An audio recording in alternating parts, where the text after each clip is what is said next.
Despite the ocean being all around us, despite the ocean surrounding us, despite the ocean giving life to everything that we know and we love, sometimes it could feel like the ocean is out of sight and out of our minds. Ladies and gentlemen, wherever you are joining us from, good morning, good evening, good night, and welcome to the Caribbean Regional BBNJ Conference. The ocean is a vast network of water. It gives life to all of us, and it's so important for every nation on earth, particularly small island developing states, or just for the next few hours, we will rename it to large ocean states, because essentially that is what they are. However, today would give us a really good opportunity to have both a timely and vital conversation on the ocean, one that speaks directly to the health of our oceans, the protection of our shared biodiversity, and our collective responsibility as nations, not only to sign this treaty, but to carry out the responsibilities of this treaty. Ladies and gentlemen, my name is Ryan Beju. I'm a journalist from Trinidad and Tobago, and I've had the utmost pleasure of knowing Lenica and her team at the High Seas Alliance for the last year. And it is absolutely my pleasure to be in Trinidad and Tobago and to be your moderator for this afternoon's proceedings. It is afternoon here in the Eastern Caribbean. It promises to be a riveting discussion. It promises to be a very important discussion. It promises to be an afternoon where we can take away a lot from this conversation surrounding the ocean, and particularly the High Seas Treaty, which we are seeking to ratify. However, when it comes to our oceans, we face unprecedented challenges, unprecedented pressures, particularly when it comes to things like overfishing, things like polluting our ocean. And of course, there is the ever-increasing challenges when it comes to climate change and the warming of our seas. Over the next 3 hours, we will be touching on all of those challenges. And we will also be looking at a lot of the solutions and how this BBNJ, how this conference, and how the High Seas Treaty can all help us getting towards a more healthy ocean that we can all live around, that we can all live in, and we can all live by. Ladies and gentlemen, please join me in welcoming our first speaker this afternoon, who will give us some host remarks, and that would be Rebecca Hubbard, who is a director at the High Seas Alliance. Rebecca, it's good to have you this afternoon. Hi, Ryan. Thank you so much for having me. And good morning. I'm actually based in Hobart in Australia. So it's very early down here, and it's a pleasure to be with you all. I'd just like to say, first of all, to thank our partners for joining us in hosting this webinar, and especially to Lenica Scott, the High Seas Caribbean Regional Coordinator, who has been brilliant in pulling this event together. And to everyone for attending. It's really fantastic to see such an amazing turnout and so much interest in the High Seas Treaty. So I'm not going to speak extensively because you've got some amazing speakers today, but I want to focus on why the High Seas Treaty matters for everyone around the world, really. It really gives us the opportunity to change our relationship with the ocean. For the first time, we will have the ability to comprehensively and transparently protect its wealth of life and improve access for all people to its resources and their benefits. The High Seas Alliance is an alliance of over 60 member groups, NGOs, and the IUCN from around the world. And our vision is for equitable conservation of the high seas. And that's why it's really important that we have people from all regions around the world engaged. The treaty will only be as effective as it is widely adopted. So we've been working with people in Asia, Africa, Latin America, North America, the Pacific, and we're extremely pleased to be working with you all in the Caribbean. We welcome you to join High Seas Alliance in this exciting mission to protect the high seas, the half of the planet covered by the high seas. We welcome you to join us as a member. If you're an NGO, please become one of our very active member groups in the Alliance, or to send a message to your political leaders using our new online action. Join us in sending your message of support to your local governments, your national governments, to ratify the treaty as soon as possible and start to prepare for implementation and protection of the high seas. We all know that, particularly those of us who live on islands, that there are no boundaries in the ocean. What happens in our coastal waters flows out to the high seas, and what happens out there comes right back to us.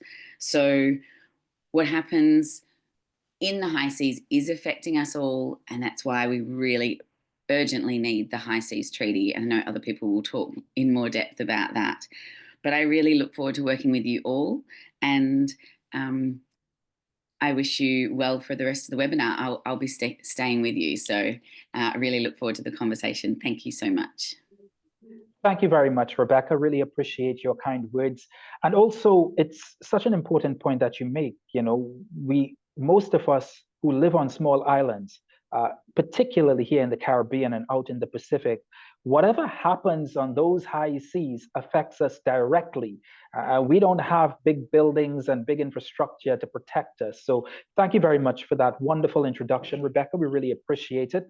I see that in the chat, no introductions were necessary. Everybody's introducing themselves, saying where they're from. Absolutely loving it. Thank you all very much. Please continue to do so. Make virtual friends, exchange email addresses and phone numbers, exchange where you're working. We're all here to help each other. And as Rebecca pointed out, we can all join the High Seas Alliance as NGOs, as members, and be actively involved in the good health of our nation, of our ocean nation, I should rather say.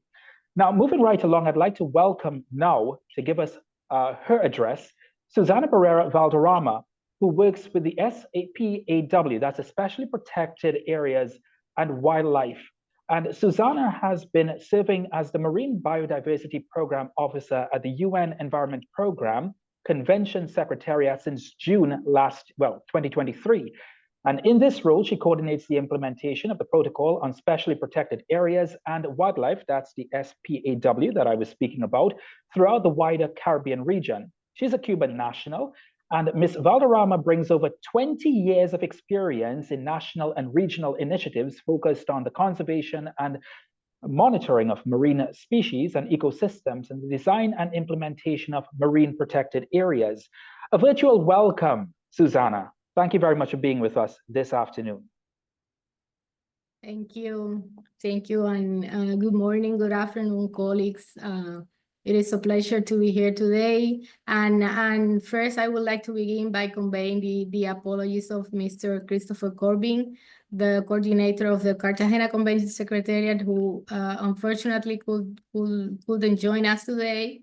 However, I'm honored to speak on behalf of him and the UNEP Cartagena Convention Secretariat. The Cartagena Convention and its protocols, particularly the Specially Protected Areas and Wildlife Protocol, in which I have the pleasure to work, play an essential role in supporting global agreements aimed at the conservation of marine biodiversity and the sustainable management of the marine ecosystems. The objectives of the Cartagena Convention align with these key global frameworks, and in particular with the BBNJ agreement, the agreement to protect the marine biodiversity beyond national jurisdictions. As this agreement shared the goal of conserving and sustainable use in marine biodiversity. The SPO protocol specifically provides a framework for protecting marine and coastal ecosystems in the wider Caribbean region, and its work directly contributes to the broader objectives of the BBNJ agreement, such as protecting marine biodiversity and promoting ecosystem-based approaches to governance. So these common grounds between all these between these agreements offer a unique opportunity for synergy and for the Caribbean to take a proactive role in global marine conservation efforts. So I would also like to take a moment to recognize the leadership of the High Seas Alliance and sincerely thank you and thanks and welcome this partnership that allows us to support the contracting parties of the Cartagena Convention, the countries in the wider Caribbean region, in their path to ratification and implementation of the BBNJ agreement and, of course, the Cartagena Convention and its protocols. The expertise and commitment of the High Seas Alliance colleagues are invaluable as we work together and to advance the conservation efforts and the sustainable management of marine resources in our wider Caribbean region. And of course, we look forward to furthering this collaboration. And finally, I would like to highlight some of the support available to countries through the United Nations Environment Program and the Cartagena Convention Secretariat with the financing of the Global Environmental Facility. UNEP provides various resources, including technical and financial assistance, to help countries in fulfill their obligations under the convention and its protocols, but to also advance in the ratification and of course the further implementation of the BBNJ agreement. So we are committed to supporting our countries in their effort to address marine biodiversity challenges, whether through capacity building, access to scientific data, or of course facilitating regional cooperation. So the UNEP Cartagena Convention Secretariat remains ready to assist in promoting dialogue, identifying solutions, and sharing best practices. So thank you again for being here today, and we look forward to continuing our work together for the benefit of the oceans and all of the people who depend on them. Thank you, and I wish you a fruitful session. Thank you so much, Susanna. Really appreciate your words, and please convey our message of gratitude as well to Mr. Corbin, who could not be here, but we really did appreciate you backing him up. So many different countries in our chat. It is so heartwarming that we have over 150 participants at the BBNJ conference that's happening right now. Welcome wherever you are watching us from. We are so glad that you can join us. I'm seeing Barbados, I'm seeing Mexico, I'm seeing Sweden, I'm seeing Jamaica, I'm seeing Georgetown in Guyana. Welcome to everyone to the Caribbean Regional BBNJ conference. Moving right along, I'd like to welcome next our High Seas Youth Ambassador from EarthEcho International to address us, and they will be one from Brazil, who will be Sonia Violente Petasnik, and also AJ Sawant from India. Ladies and gentlemen, a virtual welcome to both Sonia and AJ. Hello everyone, my name is Ajay and I'm an ocean climate communicator and also one of the youth ambassadors for High Seas Alliance.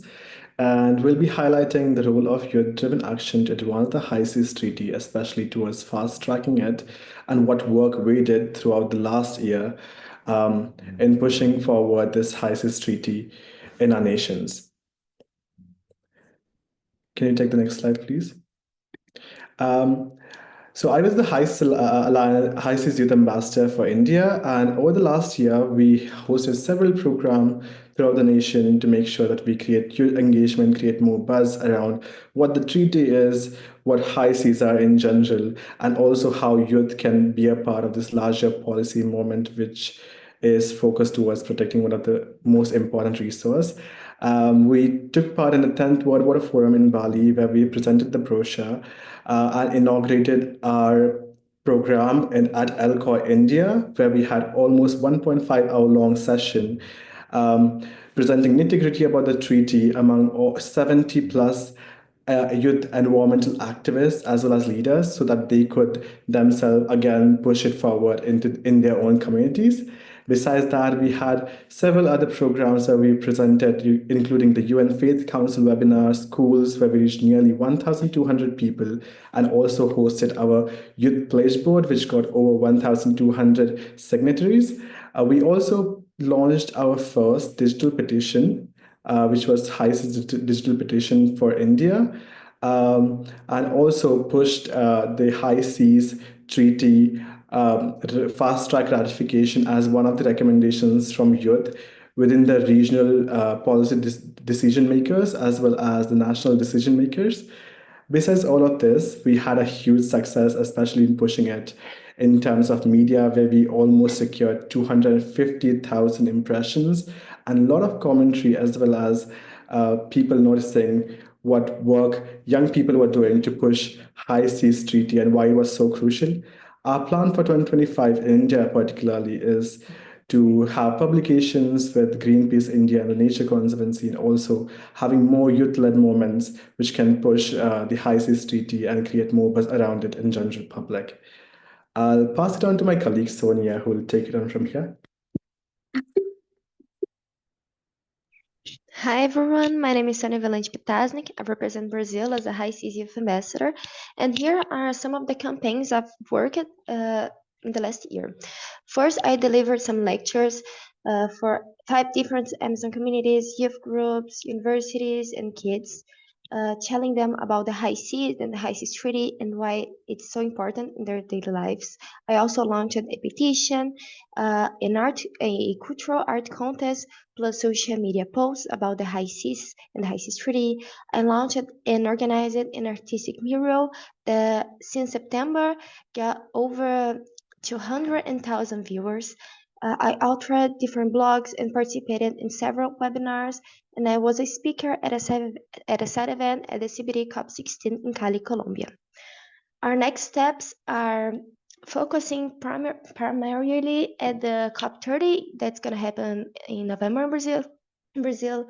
I'm also working with the Greenpeace Brazil, and I will continue advocating for the BBNJ, hopefully not only in Brazil, but in the whole world.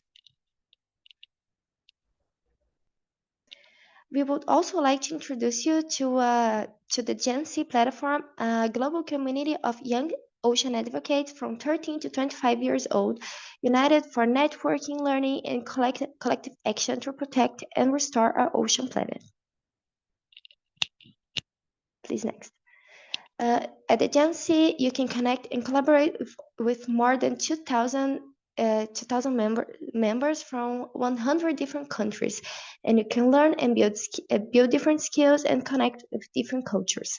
And to participate with us, we can join us at joingenc.org.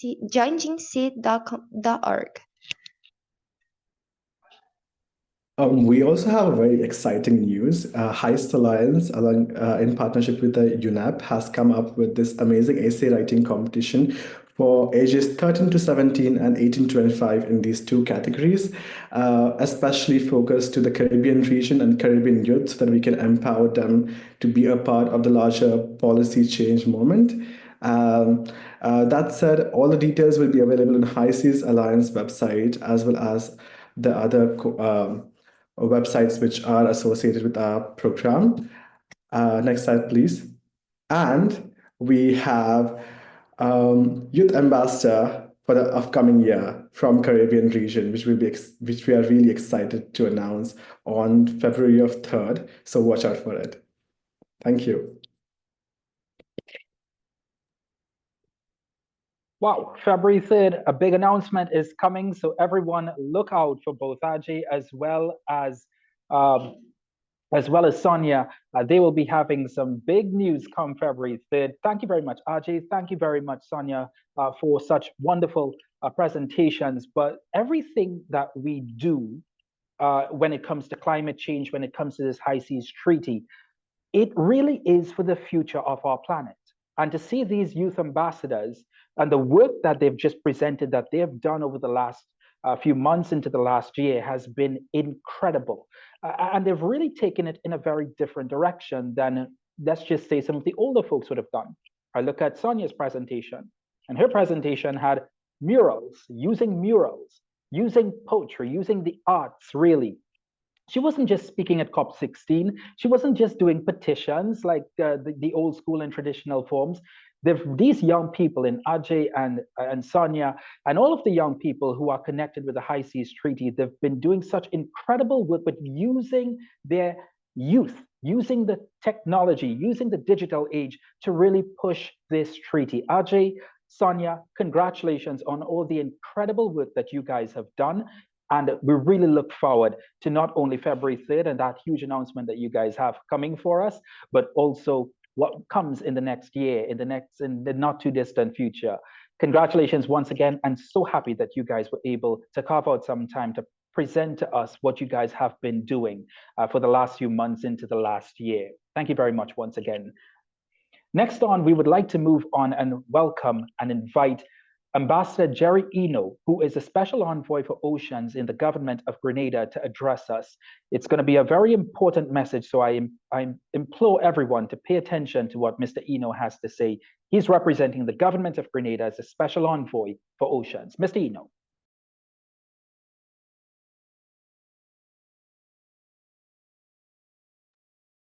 Thank you and good afternoon to everyone. Are you seeing my slides clearly? Seeing it really clearly, Mr. Eno. Thank you very much. All right.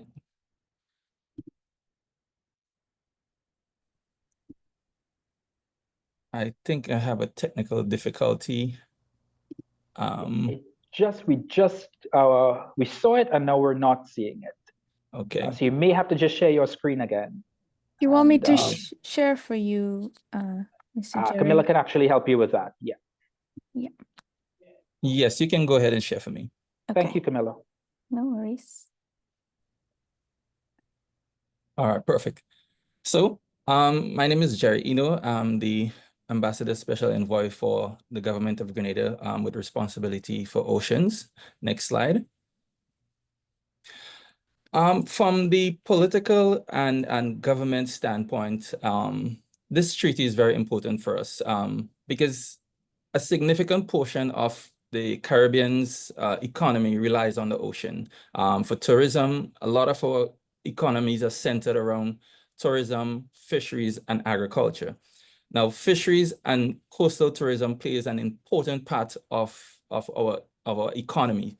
So the High Seas Treaty is most important to us to ensure that we protect our future. And as the previous, as the moderator indicated, that the future is in the youth. And if we don't leave and prepare something for the youth, we'll end up with a problem. Now, I just wanted to highlight for us here that the tragedy of the commons that Garrett Hardin spoke about, which is very important. The high seas is basically a free fall at the moment.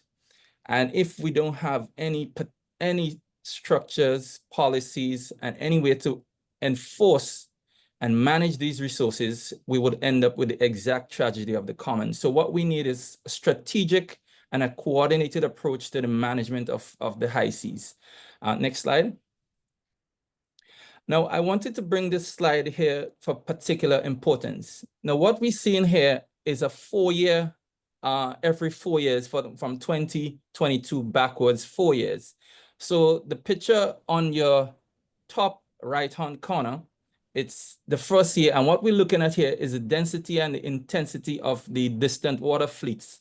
These are fleets that are not native to the Caribbean region, because I'm speaking about the Caribbean region here. So what we're looking at here is fleets that are coming all the way from Northern Europe, from Asia, and fishing for our high seas species, our highly migratory species, our straddling stocks, and so on.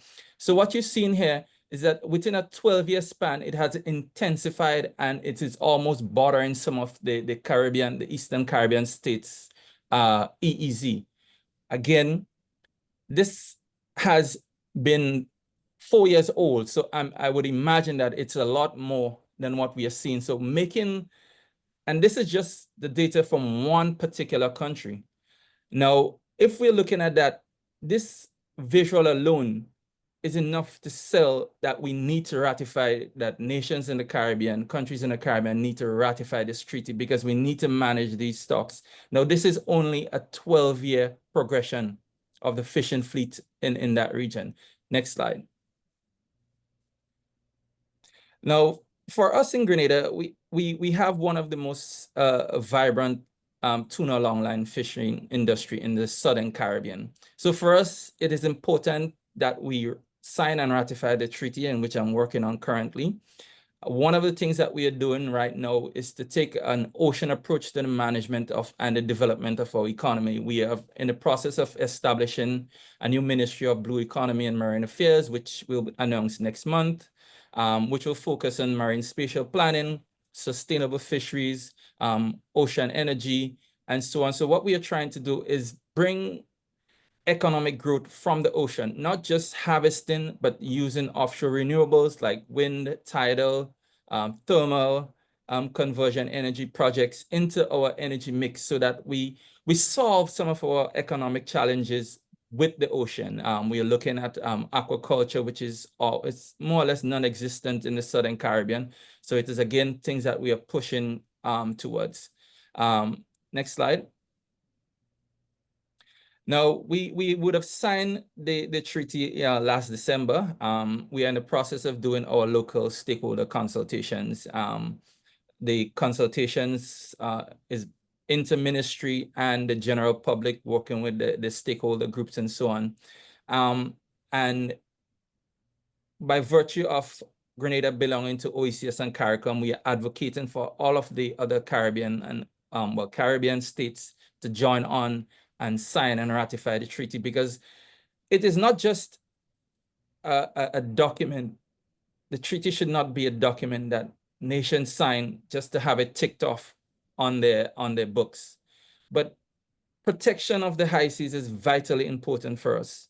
So it is important that we sign and we find ways to enforce and work in a collaborative, engaging way with our neighbors, our international partners, to ensure that this treaty is come into force as soon as possible. Next slide. Now, we are already facing the challenges on the high seas. So again, highlighting the importance. Now, within the Caribbean, our fish stocks are being plundered. We have a lot of illegal and unreported fishing happening in the Caribbean.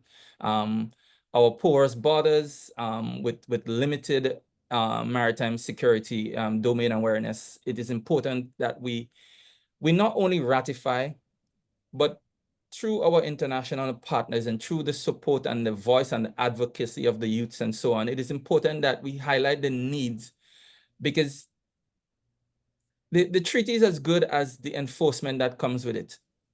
Now, if you don't have the military or the Navy or the Coast Guard capabilities to monitor and to enforce what is set out in the treaty and what is agreed in the treaty, it would be defeating the purpose. So advocacy not only goes for conservation, but also for governments and nations to invest in maritime security and maritime domain awareness. And we're facing that challenge. I wouldn't go into much details, but it is a dire state of the maritime domain awareness in the Southern Caribbean. Next slide. Now, the way forward, the way I see it, is that we work with our international partners, our regional entities, the OECS, the CARICOM. We have the CARICOM and we have our national ocean policies. We have the CARICOM Secretariat is working with all of the nations, the member countries, to have an ocean policy. And it is my hope that the ocean policy takes into account the BBNJ Treaty. In addition to the CARICOM, we have sub-regional bodies like OECS, which has an OECS ocean policy and ocean governance program happening. And the view is that these policies and governing instruments be inclusive and be the BBNJ Treaty be inclusive and be considered very highly within those documents, so that the governance part of it, the enforcement part of it is one holistic approach, because it is one ocean that we're working with. So we need funding, we need training, we need an enhanced capacity and capacity building and so on, to ensure that what we're working on, all of the workshops and training, the education, the public awareness does not go to waste, so to speak. So I think this is my last slide. If I double check, yes. So thank you.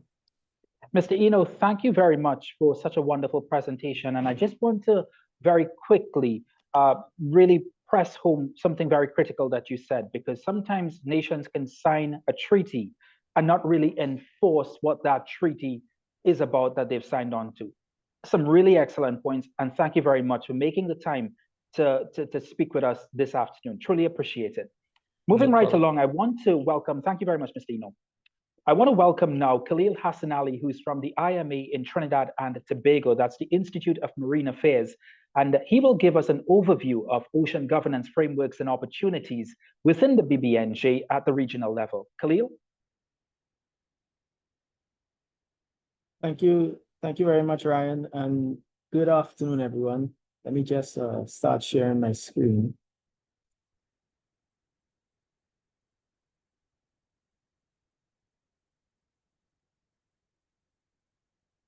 Hope everyone can see my screen now. Good afternoon, not yet, everyone. Khalil. Not yet. I'm sorry to cut you, Khalil, but not as yet. Not as yet. Yeah. No, would you like me to share them for you? Yeah, I think that might be best. That's okay. 1 second. Camilla to the rescue again. Thank you. Thanks, Camilla. Is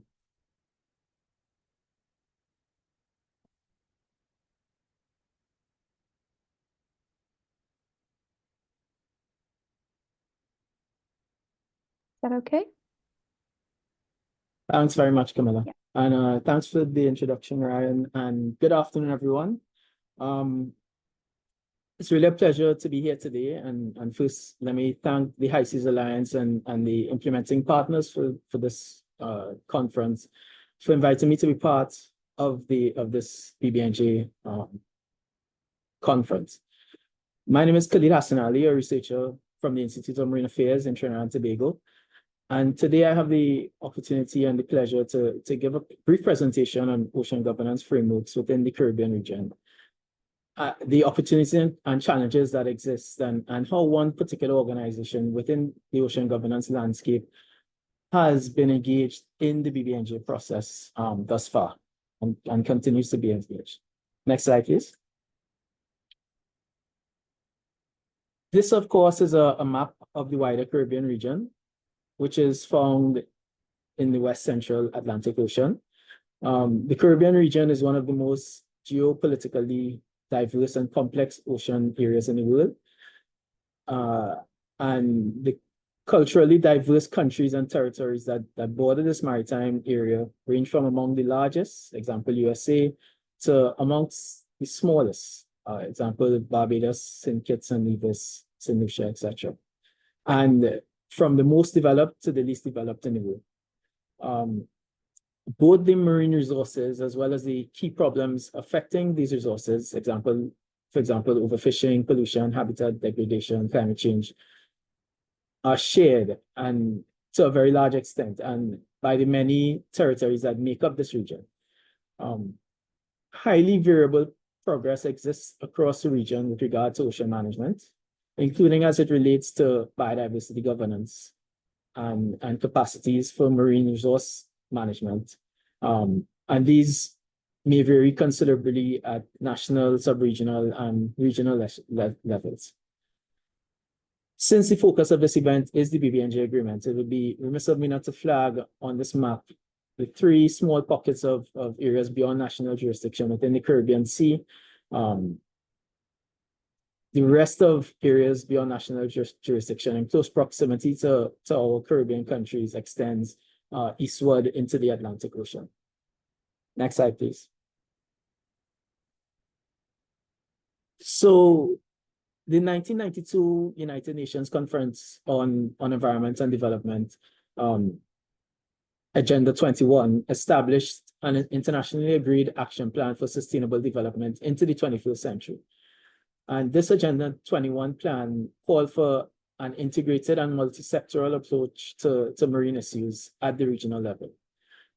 This call for regional integration in ocean management endures today and is not just to address transboundary issues and the conservation and sustainable use of shared marine resources, but also it's for technical cooperation and sharing of costs among developing countries. Examples of efforts that have this coordinated, integrated, and multi-sectoral approach can now be found worldwide with really diverse approaches that cater to specific regional priorities, actors, geographical scales, environmental conditions, and really other peculiarities. And we really see 5 core types of regional ocean governance initiatives, which are popular globally. And these are, firstly, regional seas conventions and action plans. Secondly, large marine ecosystems, or LMEs. Thirdly, regional fisheries bodies. Fourthly, leader-driven initiatives. And fifthly, political and economic communities that engage in regional ocean governance. For example, giving examples with the Caribbean, UNEP's Regional Seas Program, their regional mechanism for conservation of the marine and coastal environment. They really seek to implement region-specific activities, bringing together stakeholders, including governments, scientific communities, civil societies, local communities, and indigenous peoples. And the Cartagena Convention is the regional legal agreement for protecting the Caribbean Sea under UNEP's Regional Seas Program. Then moving on, we have the large marine ecosystem approaches. The world's ocean has been divided into 66 LMEs, or large marine ecosystems, with 3 existing in this region. The Caribbean large marine ecosystem, the North Brazil shelf, and the Gulf of Mexico large marine ecosystem. In the Caribbean over the last 15 years, through the Caribbean large marine ecosystem and the CLME Plus projects and the Pro-Caribe initiatives, which have encompassed the Caribbean large marine ecosystem and the North Brazil shelf large marine ecosystem, really a suite of projects establishing and implementing a 2015 to 2025 10-year strategic action plan for sustainable management of shared living marine resources in the region has been taking place. And notably, these initiatives are allowing for adoption of a regional ocean governance framework and a regional coordination mechanism for oceans in the region. Moving on to regional fisheries bodies, the Western Central Atlantic Fisheries Commission, or WACFC, the Caribbean Regional Fisheries Mechanism, or CRFM, and the Central American Fisheries and Aquaculture Organization, or SPESCA, and also the International Commission for the Conservation of Atlantic Tuna, are fisheries management bodies whose geographical area of operation and material scope really include parts or all of the Caribbean Sea. With regard to leader-driven initiatives, one example is the Caribbean Challenge Initiative. It describes itself as a coalition of governments, companies, and partners working together to accelerate action on the marine and coastal environment. And these leader-driven initiatives are often driven by philanthropic organizations, but sometimes it also gets high-level political support, which can make them very important in the ocean governance landscape.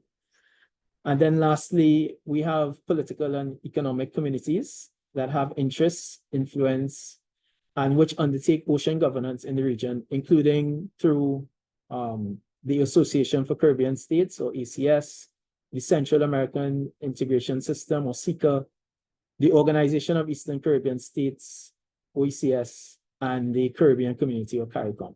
And many of these initiatives and organizations would be very familiar to those of us who are engaged in ocean activities in the Caribbean. But it gives an idea of the complexity within the Caribbean region itself. Next slide, please. So one study that was done back in 2019 by Robin Mahon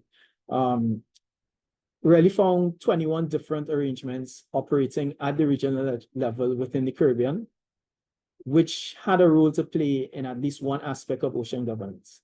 So really, it's quite a crowded landscape, or a crowded seascape.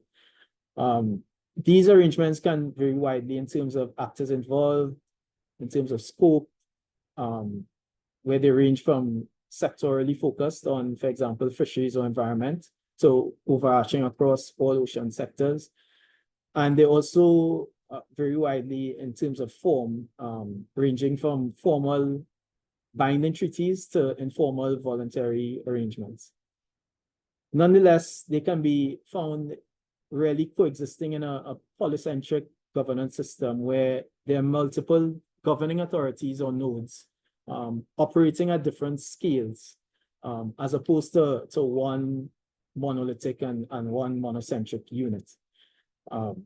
So the figure on the right kind of gives a simplified idea of what the ocean governance landscape is like, with several different arrangements operating at different governance levels and scales interacting with each other. And the system may appear to be complex, chaotic, and fragmented, but it may have several advantages over centralized systems, and really in reality may be more ordered than it initially appears. Polycentricity provides for multiple mechanisms to enable mutual monitoring, learning, and adaptation of better strategies over time, and may also facilitate what we call subsidiarity, in which problems can be addressed at the most relevant and capable scale. The challenge that really exists is to try to encourage coordination and cooperation amongst all these arrangements to really avoid overlapping mandates and duplication of efforts. With regard to BBNJ, some of the arrangements have been operating in the BBNJ space more actively than others. Next slide, please. So I'll now go on to touch on how one of these arrangements in the ocean governance landscape really contributed to efforts in negotiating the BBNJ agreement. CARICOM, or the Caribbean Community, as a political and economic community, really organized and engaged in the BBNJ negotiations in order to try to attain beneficial outcomes for the region. Member states of CARICOM decided to participate as a bloc in the BBNJ negotiations, with the CARICOM Secretariat providing support to really coordinate efforts across the region. Next slide, please. So CARICOM countries, as we know, are small island developing states, with oceans being crucial for economic, social, and cultural well-being. However, although the ocean is so important, CARICOM as a whole has not fully worked towards or crafted a regional vision and policy on the oceans and how the sustainable ocean economy is to be developed. As Ambassador Eno mentioned earlier, this is now in the works within CARICOM. So hopefully we get that sort of policy soon. But the current situation can be contrasted, for example, with the EU, which has the Marine Strategy Framework Directive, which really provides the EU and its member states guidance and directs resources as needed in the EU's trust in ocean-related development. In CARICOM, up to this point, developing and implementing such an ocean policy had been sidelined by competing priorities. It's not that CARICOM did not realize the importance of it, it's just that resources are limited. But thankfully, we are now finding resources to direct towards developing this ocean policy. And developing an ocean policy would catalyze the creation of further ocean governance architecture, including mechanisms and fora to engage with the general public and stakeholders. In the case of the BBNJ agreement, such engagement would have been useful to raise awareness and also to find out from stakeholders what they really needed and would have liked to see out of the agreement. And this information could have been used to help craft CARICOM's negotiating positions in order to try to maximize potential beneficial outcomes from the BBNJ agreement. Because CARICOM did not have such architecture set up for stakeholder engagement, the CARICOM group had to settle for really ad hoc and not as robust stakeholder engagement to help guide negotiating position development for the BBNJ agreement negotiations. We did have a one-off region-wide stakeholder engagement exercise, which was held in early 2020. But if we're being honest, it really was no substitute for regular long-term and ongoing, arrangement to engage stakeholders. Nonetheless, CARICOM Secretariat really did yeoman's service in helping to facilitate these important supporting activities, which contributed to enhancing CARICOM member states' approach to BBNJ agreement negotiations. Next slide, please. Of course, in highly technical negotiations, such as the BBNJ negotiations, beyond engaging with the general public and ocean stakeholders, it was also crucial that we engage with experts in the field. And within CARICOM, in-region expertise on ocean-related matters, of course, does exist within universities and regional and national organizations. That being said, when compared to the global north, there are considerably less expertise existing, especially as it relates to practical experience in actually conducting activities in areas beyond national jurisdiction. And also in some specialist fields that were important topics under the negotiations, such as marine genetic resources research. Also, when compared to other more developed parts of the world, the number of experts are limited, and we often find ocean experts in the region holding very important and demanding positions with extremely heavy workloads. This had implications for how much time they could dedicate to contributing and helping the CARICOM member states in the BBNJ negotiations. So in the negotiations, the CARICOM group found that there was a need for capacity building workshops for our ocean experts to firstly build their knowledge and capacity with respect to issues and peculiarities involved in areas beyond national jurisdiction and the BBNJ negotiations. Secondly, to provide these ocean experts with dedicated time to focus on BBNJ matters. Thirdly, the CARICOM group found that there was a need to build relationships with the negotiators and also to discuss priorities and negotiating strategy. And over the course of the BBNJ process, these capacity building workshops, 6 of them were held, 2 or 3 days each, and they were funded by international civil society donors. Of course, the focus of these workshops evolved as the negotiations progressed, but essentially these workshops brought the experts and New York-based negotiators together so that they could work on developing CARICOM positions. And these workshops were also very important team-building exercises. And out of them, really, a fantastic regional team of experts was established who had direct formal and informal communication channels with negotiators in order for them to provide technical advice when needed during the BBNJ negotiations. Next slide, please. When it came to presence in the actual negotiating sessions in New York, there was a telling difference in the size of delegations between the developing and developed states participating in the negotiations. Developed countries have far more resources to direct to the negotiations, and one of the reflections of this is in the size of delegations, which oftentimes for the developed countries contain UN-based negotiators who focus solely on BBNJ or even single BBNJ issues, and multiple capital-based experts on different aspects under negotiations. This contrasted, of course, with developing countries, for example, CARICOM countries. CARICOM countries are resource-strapped and have small permanent missions at the UN. Staff at these permanent missions cover multiple processes and committees apart from BBNJ and have very intense workloads. And really, without the pooling of resources by CARICOM countries, it would have been impossible for us to adequately and effectively cover the BBNJ negotiations. It was a struggle even with the pooling of resources, but division of labor within the CARICOM group, which allowed different countries to lead on various issues, really greatly helped CARICOM remain a very relevant actor in the negotiations. It is also important to note that negotiators based at the permanent missions of CARICOM states in New York may not necessarily be subject matter experts on law of the sea or ocean biodiversity matters.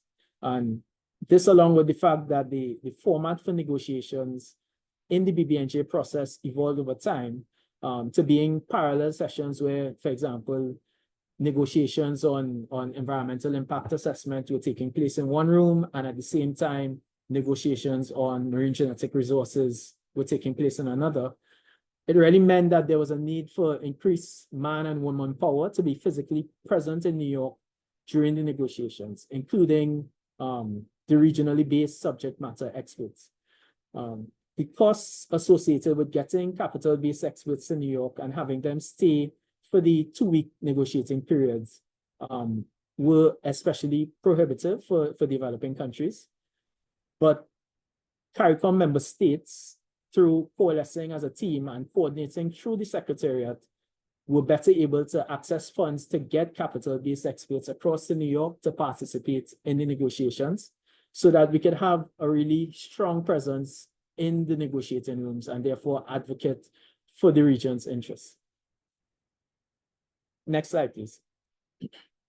So just wrapping up, CARICOM member states really actively participated in the BBNJ negotiations, but naturally our participation was influenced by some of the existing global inequalities. As small island developing states, CARICOM countries have fewer resources available to work with when compared to developed countries, be they financial or human resources.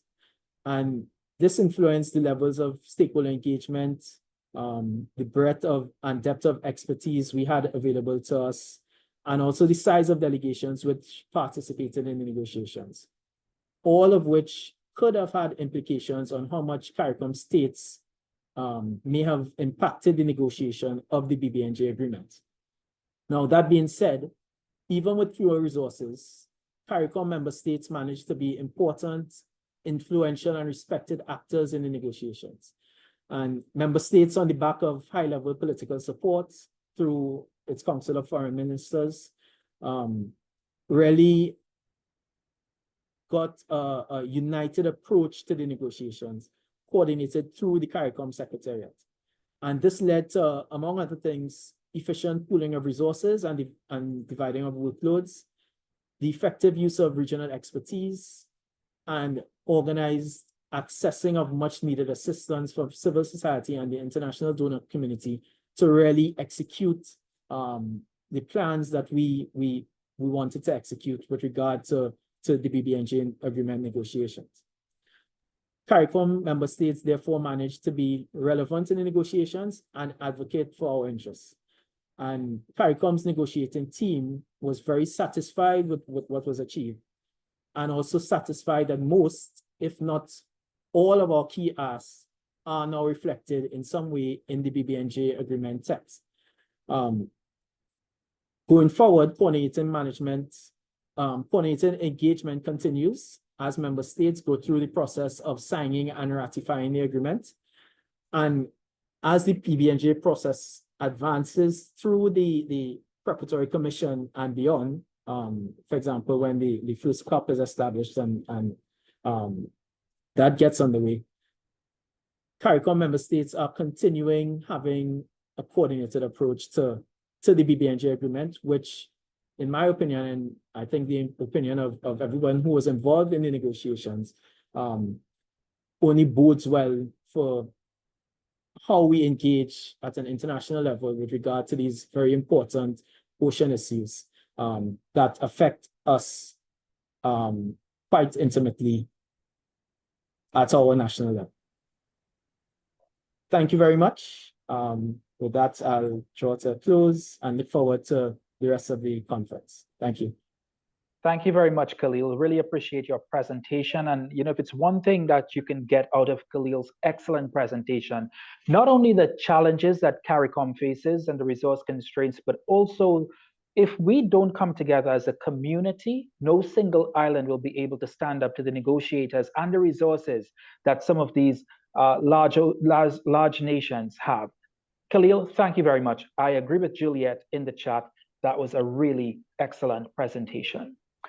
I want to welcome now to our virtual conference. And if you are now joining us here at the Caribbean Regional BBNJ Conference, we're just into the first hour. You've missed a lot, but you can catch the repeat. It will be recorded and presented elsewhere.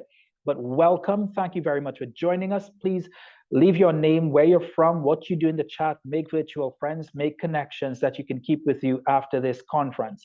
I want to welcome now to the floor Professor David Berry, who is a professor of international law and regional integration law at the University of the West Indies' Cave Hill campus.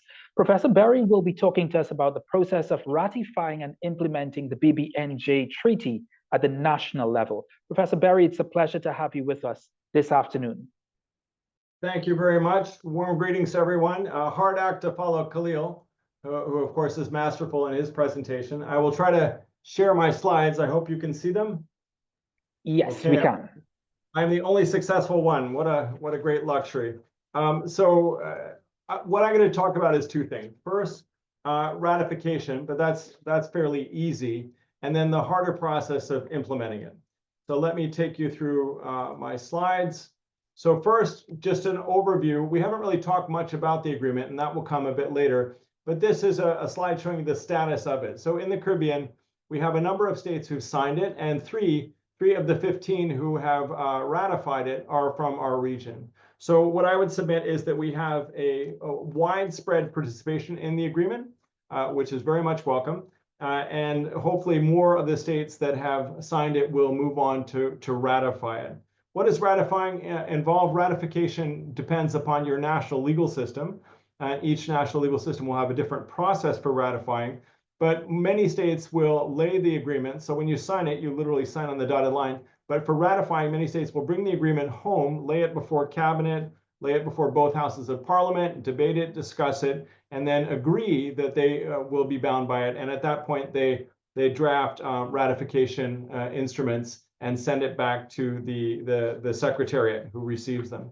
That's fairly easily done. Some states also go forward and actually draft the legislation that would be necessary to implement the treaty. Now, for this treaty's case, that will be a little bit more onerous. And so my recommendation, contrary to what I usually tell my students, is go ahead and ratify it now, and then as the process develops, draft the legislation. Why?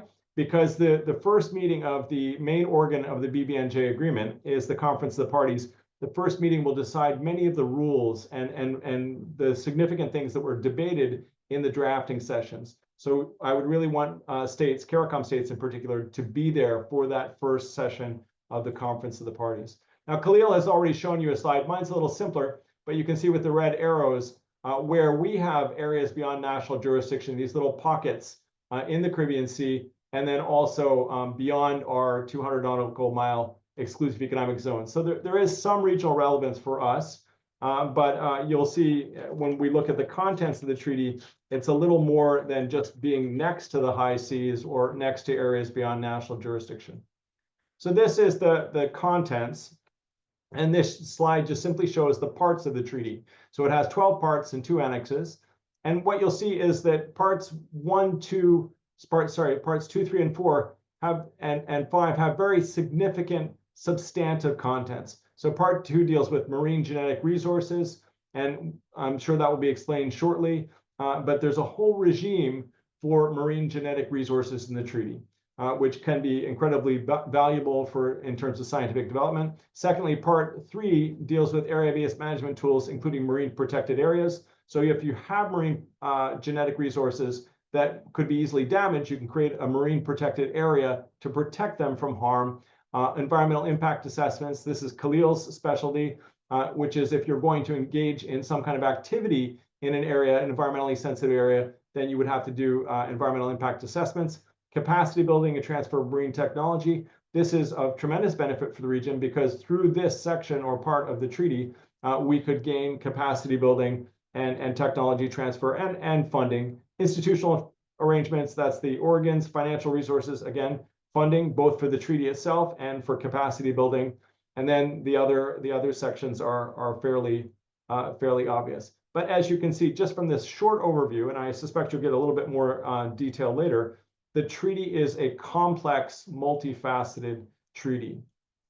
So what does this mean? Well, I was asked to study how to implement the treaty, and I wrote a report, and there's the title at the top, the final report on the legal obligations arising out of the BBNJ agreement for 3 states.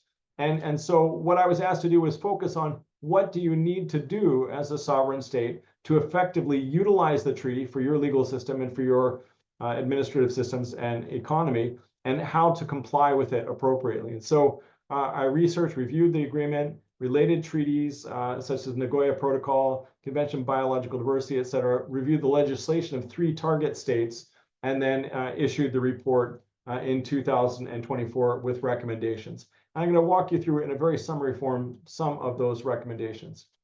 First, in thinking about a treaty like this, we have to think about what its purpose is. And Article 2 sets out the general objective, which is to ensure the conservation and sustainable use of marine biological diversity of areas beyond national jurisdiction for the present and in the long term through effective implementation of the relevant provisions of the convention. This means the Law of the Sea Convention and further international cooperation and coordination. So conservation and sustainable use of marine biological diversity, but in areas beyond national jurisdiction. So this is like the high seas. So all the creatures living in the high seas, in the water column, on the seabed, et cetera, this treaty aims to protect those. And as I've suggested, this is very important because they have genetic resources which would be instrumental for medicine, science, et cetera. Article 53 talks about the binding obligation, and it says that parties shall take the necessary legislative, administrative, or policy measures as appropriate to ensure the implementation of this agreement. Now notice 2 words in this article, parties shall, so it's a mandatory commitment, and to ensure. Ensure is an obligation of result. So when you commit to this treaty, you must not try, you must ensure. The other thing that comes out from looking at the treaty is that it applies not just to marine genetic resources, the wet critters in the high seas, but also to ships that go through the high seas. And so for Caribbean states that have large shipping registries, that have ships that are flagged to that state, there are obligations on those Caribbean states in relation to their ships. And each part of the agreement creates binding legal obligations, and these need to be implemented. And so the focus of my study was on legislation, administrative processes, policies, et cetera. And 2 parts in particular, the area-based management tools and environmental impact assessments have specific obligations that would need to be thought through for states which are implementing the treaty. But of course, this can be assisted by participation in international treaties and organizations, and I would encourage that as well. So in looking at the 3 states, and I won't go into this in as much detail because of time constraints, I looked at all of the different laws in Antigua and Barbuda, Belize, and St. Lucia, and thought what laws might be affected by the BBNJ agreement, what laws might require changing or fine-tuning, et cetera. And simple things like your fisheries legislation, does that cover only up to 200 nautical miles, which is your exclusive economic zone? Or does your fisheries law apply to your vessels, which go beyond your exclusive economic zone? So the geographic reach of your legislation would have to be looked at if it would affect your obligations. So I looked at fisheries legislation, marine pollution legislation, environmental management legislation, and you'll see that's underlined in each state. And then ocean jurisdiction enforcement, your ability to send your Coast Guard out, shipping, the cargo vessels that are registered with you, what legislation, what control do you have with them? And I went through all of this legislation at a broad level to think which things would need to be studied, which things might need to be changed, whether new statutes might be needed. And you'd see in the last box, St. Lucia, they did not have, at the time of my study, this is 2024, a very robust environmental management regime. So there is a need for that. There is a need for further legislative implementation. And each Caribbean state would need to do this kind of research to see what laws might need to be changed or what laws would need to be introduced. And I'll talk about one in a moment. But the second thing you need is to administratively implement it. And the question here is, where do you house the BBNJ agreement? What ministry should be the focal ministry? Which ministry should have the focal point for obligations under the agreement? And you'll see I've highlighted 3, and each of them are related to the environment, sustainable development, environment, climate change, et cetera. And the BBNJ agreement could be classified under two different categories. It could be classified as a blue economy instrument. And if you're thinking from economic terms, because the marine genetic resources could generate revenue. So you might think about it as an economic instrument. But I think that that goes against what we learned when we were drafting the agreement about the environmental implications of the agreement and the environmental purpose of the agreement, which is to conserve species. So I would argue that the better place to house the BBNJ agreement would be in an environment ministry. And you'll find that in most of the environment ministries, they contain the focal points for related treaties. So the Convention on Biological Diversity and the Nagoya Protocol. So there would be a more natural fit within those ministries. All right, and in St. Lucia, there is an opportunity to anchor that ministry more firmly in a legislative basis. All right, and then we have the policies, and there are quite a few policy frameworks that could be implicated by the BBNJ agreement. And persons might say, well, why did I highlight for example, the Antigua and Barbuda nationally determined contribution, updated nationally determined contribution? That's climate change. Why am I highlighting that in relation to the BBNJ agreement? Well, as international lawyers who specialize in the law of the sea would know, the International Tribunal on the Law of the Sea, in a recent advisory opinion, has said that climate change, greenhouse gases, are a form of marine pollution. And under the Law of the Sea Convention, under the BBNJ agreement, pollution is definitely not a desirable activity. And so those policies should take into account your obligations under the BBNJ agreement. And I've highlighted a number of policies. Fishing, the BBNJ agreement doesn't really deal with fishing, and in fact, it excludes fishing. But of course, if you have a fishing vessel, that fishing vessel may intrude upon areas of the high seas and do things on the high seas that would damage the marine genetic resources. All right, so those are that's the kind of lens that was employed in this analysis. So first look at legal or legislative changes that may be necessary, and then look at administrative changes. That was primarily focused on what organ of government would be in charge of the BBNJ agreement. And then finally, all the national policies, because policies are maybe not legally binding, but they do set the framework and context for government action. All right, so what did the study suggest? The first thing it suggested is that it would be useful because of the broad reach of the BBNJ agreement, which I think will be explained a little bit more later. Because of the broad reach, the number of sectors that it covers, that you should have a new statute specifically embracing it. And what I argued is that you should create a BBNJ Act, and it would be what we call a force of law statute in the Commonwealth Caribbean, which is a statute that basically says the annex to this act shall have the force of law in Barbados, or the annex to this act shall have the force of law in Trinidad and Tobago. And then in the annex, you reproduce the entire BBNJ treaty. So it just says simply the treaty shall have the force of law. Now that doesn't do everything. Anyone who's a legislative drafter listening will say no, but that does not do it all. So you do have to change your laws, adjust your laws, but at least it gives all of the legal entities in the state a point of reference for their actions, something to justify their actions in support of the BBNJ Act. And I would recommend a force of law statute, that kind of simple form, rather than trying to enact the BBNJ agreement in separate provisions. That's a technical matter, but it's not only faster, but it creates greater uniformity, that we would all have the same kind of statute, greater uniformity in the Caribbean. So the second thing we need to do is amend or create national laws in a range of areas, from fishery to environment to ports, shipping, maritime enforcement, et cetera. And then we would need to provide additional authorization or scope for national ministries, national actors, to do things outside of, or to contemplate things being done outside of our national jurisdiction. And this is really interesting about the BBNJ agreement. It necessarily exists outside of where our states usually act. And so, for example, if you have an environmental impact assessment process, you should be able to do that for activities occurring outside your exclusive economic zone. And then I also have suggested that you need to create a focal point for the agreement in a strong ministry with a strong legislative framework with an environmental focus. All right, this leads me to my final observations. And this is really talking about how to conceptualize the treaty in terms of implementation. So firstly, the treaty creates numerous obligations.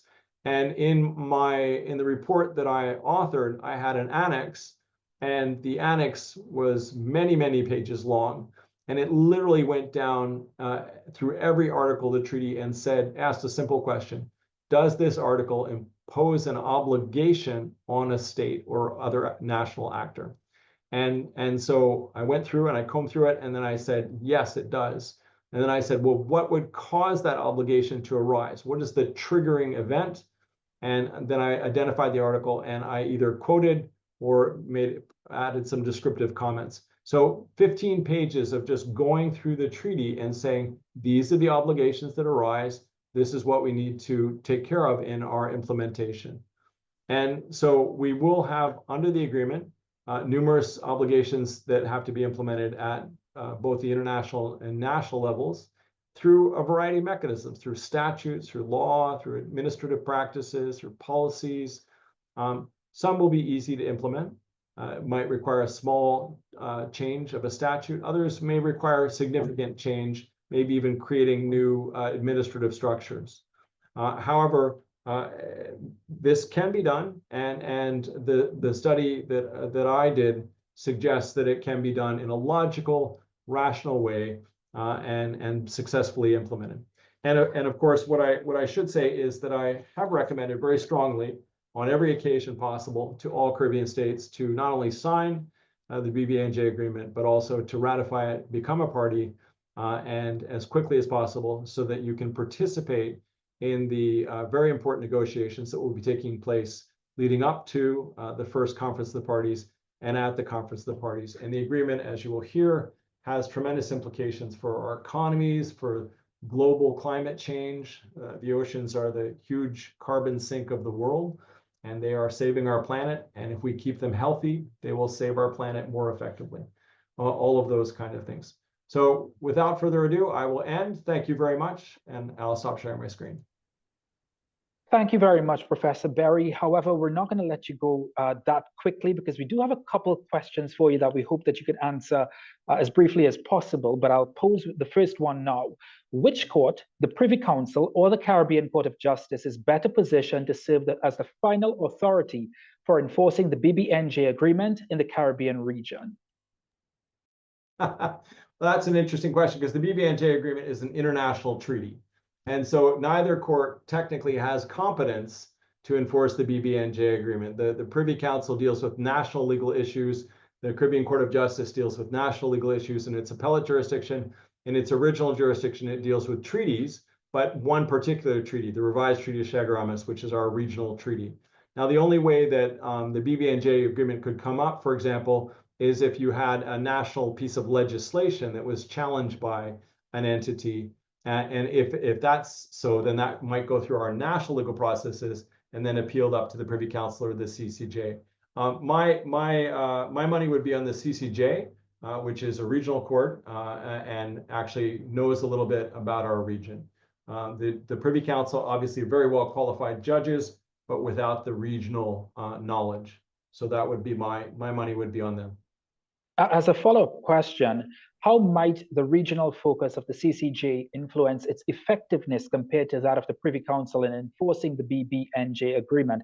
Given what you've just said as well, that the Privy Council is a little bit more, popular, for lack of a better word, well respected. Well, again, the CCJ technically does not have competence to interpret or apply the BBNJ agreement, which is an international treaty. It could interpret national legislation, but that would be in its appellate jurisdiction. But again, the national legislation is always made in a regional context. Regional laws are made in a regional context, and therefore the CCJ would be better able to understand that context. Law is not made in a vacuum. Even if we take similar provisions from other legal systems, the meaning that we give to them may be very different.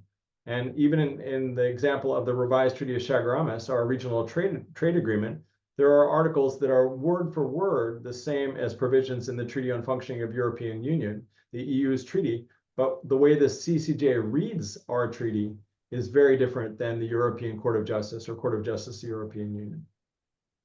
Professor Berry, thank you so much for your presentation. As you are on your way out, Professor Berry, I do encourage you to take a look at the chat. There might be a couple more questions in there for you if you have the time to respond to them. And there are also some gracious messages to you for such a wonderful presentation as well. So thank you very much, Professor Berry, who is a professor of international law and regional integration law at the University of the West Indies' Cave Hill campus. Moving right along, I'd now like to hand it over to Danalyn Swaby, who's a climate communications strategist out of Jamaica. She will be leading the Q&A's workshop session on CSO mobilization for BBNJ advocacy. Danalyn, it's such a pleasure to have you. Thank you very much for joining us, and I hand it over to you now. Thank you so much, Ryan, for the excellent job that you've been doing so far. And to all the presenters, I think it's quite fitting for me to say that we've had quite the experience diving deep into the BBNJ Treaty. And so my role, as mentioned, I think my slides convey more teach when it's really supposed to be reach. And I am really trying to figure out how we're going to coordinate the interactivity with almost 150 people online. So we won't be able to get to all the chats, but the point is for the slides that will be shared, we are all supposed to be, sharing our experiences. So the challenge for me is that whatever I'm doing, I'm supposed to be doing it in 10 minutes. So I wanted to flip the script for everybody, the deep end in 10. I'm throwing everybody off the deep end. So you have to imagine whether, regardless of the capacity that you are here now, we're focusing on the CSO aspect, a civil society organization. So imagine that your civil society organization has been tasked with leading a campaign to build public and government support for the BBNJ Treaty. What would you prioritize? I'm not going to give you the whole 10 minutes. You just have to imagine that you have 10 minutes. And so I want you to think about your core audience, think about your message, the advocacy actions and the channels. So I want to see what you prioritize. So you have the option of speaking to any of those that I just mentioned, and maybe I'll just grab, I'm looking to see if there has been any comments in the chat so far. So this is posted to everyone. Based on what we've heard today too, because the presentations were instructive as they were informative. So if you had that opportunity to convince your government or drum up public support for the BBNJ Treaty, based on what has been presented today, based on your previous experience, what would be some of the key things that you'd prioritize?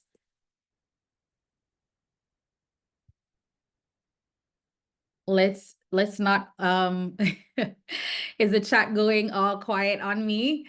All right, I'm gonna give I really hope that everybody is just really brainstorming right now and I'm not experiencing virtual crickets, but just proceeding to the next slide while I will just, check for interaction after. So the whole context of my engagement today is around advocacy communication and advocacy campaigns, especially for treaties like this. And so one of the first, if I should link back to even my communications experience out of university, our lecturer used to caution us, a lot of things that the common challenge or mistake that people tend to make is immediately go to the channels. And so even listening to the conversation today, especially for something very layered, as a BBNJ treaty, awareness is important and the channel is important, but there's a whole lot of back-end work that has to happen. So awareness, educating stakeholders about the treaty is something that is quite critical for us to do. And so awareness doesn't also mean, it's not just about your traditional or social media channels. It's about that deep dive into what the treaty is all about so that we can pick apart what are the important elements or actions that you want to have emerging from your process. Engagement as well. This is also linked to the back-end support, identifying the stakeholders, from the previous presenters, we looked at, we would have heard coming out from those presentations, the legal framework, the policy framework, the technical framework. And so it's important that we look at massaging the process when it comes to this treaty. So it's not just about the public creative engagement at this point, but who are the stakeholders that you would need to bring on board in generating public support for a treaty such as the BBNJ. And then you would lead to your action stage, looking at mobilizing for visible and measurable outcomes. So I like to interpret the closed loop communication system. So the closed loop communication, looking at whenever I deliver a message or a communication output, it's not just about putting it out there. I have to ensure that it is received. And so when it comes to advocacy communications, we have to ensure what purpose is my advocacy action linking back to. I see RJ online, and I saw something about a petition as part of the High Seas Youth Ambassador Program. And so something like that is very critical. If I'm putting information out there specifically for a treaty and for advocacy communication, what impact do I want this to have? So it also has to link back to a call to action. Now I'm gonna pause a little bit to check. Okay, still rolling. All right. And so another aspect of thinking about advocacy communication, framing the issue for public relevance. Whilst the discussions were very important today, and it provided us that deep dive and insight for the BBNJ Treaty, we have to recognize that the different strategies for communication and approaches are as vast and unlimited as the ocean itself. And so to people who may not be sitting inside a webinar or a lecture or some other technical dialogue, how is it that we make policy-heavy material, information around treaty, relevant and incorporate it in persons' daily lives? So we have to think about how it's linked to livelihoods. How is this linked to fisheries, tourism, coastal economies, the cultural identity?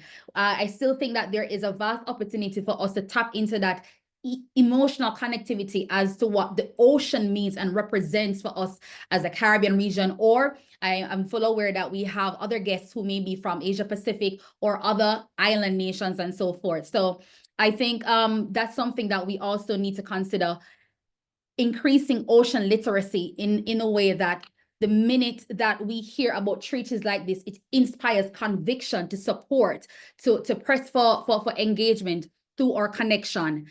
Climate resilience, that is also something critical. I just heard from one of the conversation that that climate change and greenhouse gas emissions contribute to marine pollution. And so we also have to ensure that there's this element of connectivity. How can we demonstrate biodiversity protection, and how does protection of the sustainable use of marine resources linked to safeguarding us against climate impacts and extremes, something that affects lives, livelihoods, and our economic bottom line as a region? So how are we making it relevant?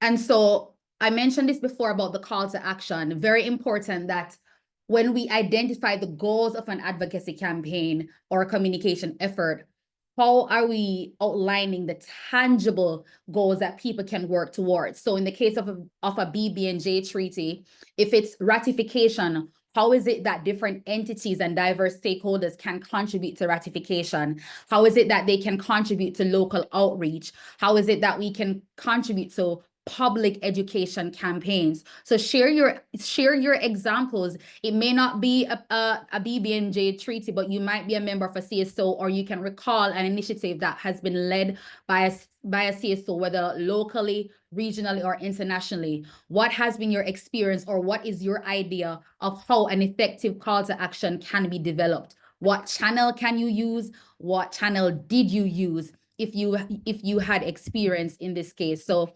the whole point of this engagement is to explore how we can learn from each other. Ryan, I'm just gonna ask you, if you're able to see the chat, you can just give a visual indication if there are comments specifically to the point of discussion that I raised. Sorry, I seem to be skipping ahead. No, that's fine. That's absolutely fine. I can give you a quick overview of what people are saying. Samantha Teleswed says, we must first educate the public through simple channels. These consultations with stakeholders must include the input of the public.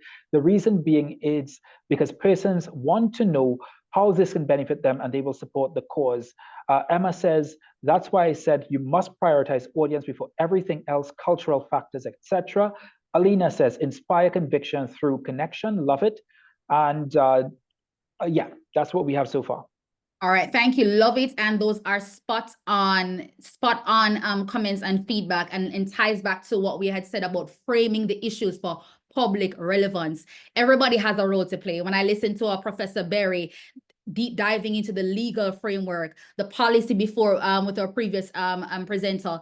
And so not everybody is able to dissect that on an individual level. So what does that mean for fisher folk? What does that mean for people in the coastal community? What does that mean for youth organizations or high schoolers, or the hotel industry? We live in a very ocean-centric regional economy. So everybody has a vested interest, but if we are pushing an advocacy initiative, the responsibility is on us to identify and to target our communication to align with the different interest groups that exist. And one of them, this brings me to my next point in terms of leveraging storytelling and participatory approaches.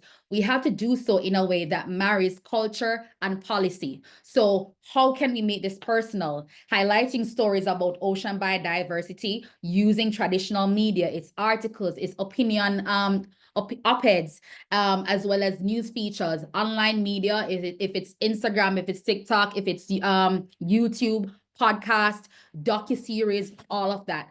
And how are we finding ways to integrate this in our daily lives? I need another example, as I have one on the board. Fish for thought is a concept that I came up with while reflecting on this presentation. And it brings me back to when I used to visit B&D Trawling, which is a local restaurant in Jamaica. I used to love going to B&D Trawling for Fish Fry Fridays. And it was to my delight, one day I saw that they had a board talking about Save the Parrot Fish. And that was very commendable for a seafood restaurant to be promoting the protection of parrotfish because of the environmental service that the parrotfish provides. And so there are so many other creative and functional ways that we can incorporate the tidbits of awareness that links to BBNJ. How are we incorporating it into menus? If you're scanning using a QR code, if it's a physical menu at the back, how does that link back to the call to action and overall information around the treaty? So that's just one. Palau, a Pacific island nation, or in Micronesia, they have an example where their pledge campaign was used to engage the public and visitors in protecting the country's marine biodiversity. So visitors were required to sign an environmental pledge as part of their visa application process. And I think that's a very direct and impactful way of ensuring that we're marrying the policy, marrying the culture, and that people who have an interest, tourists who are looking to come to these countries, also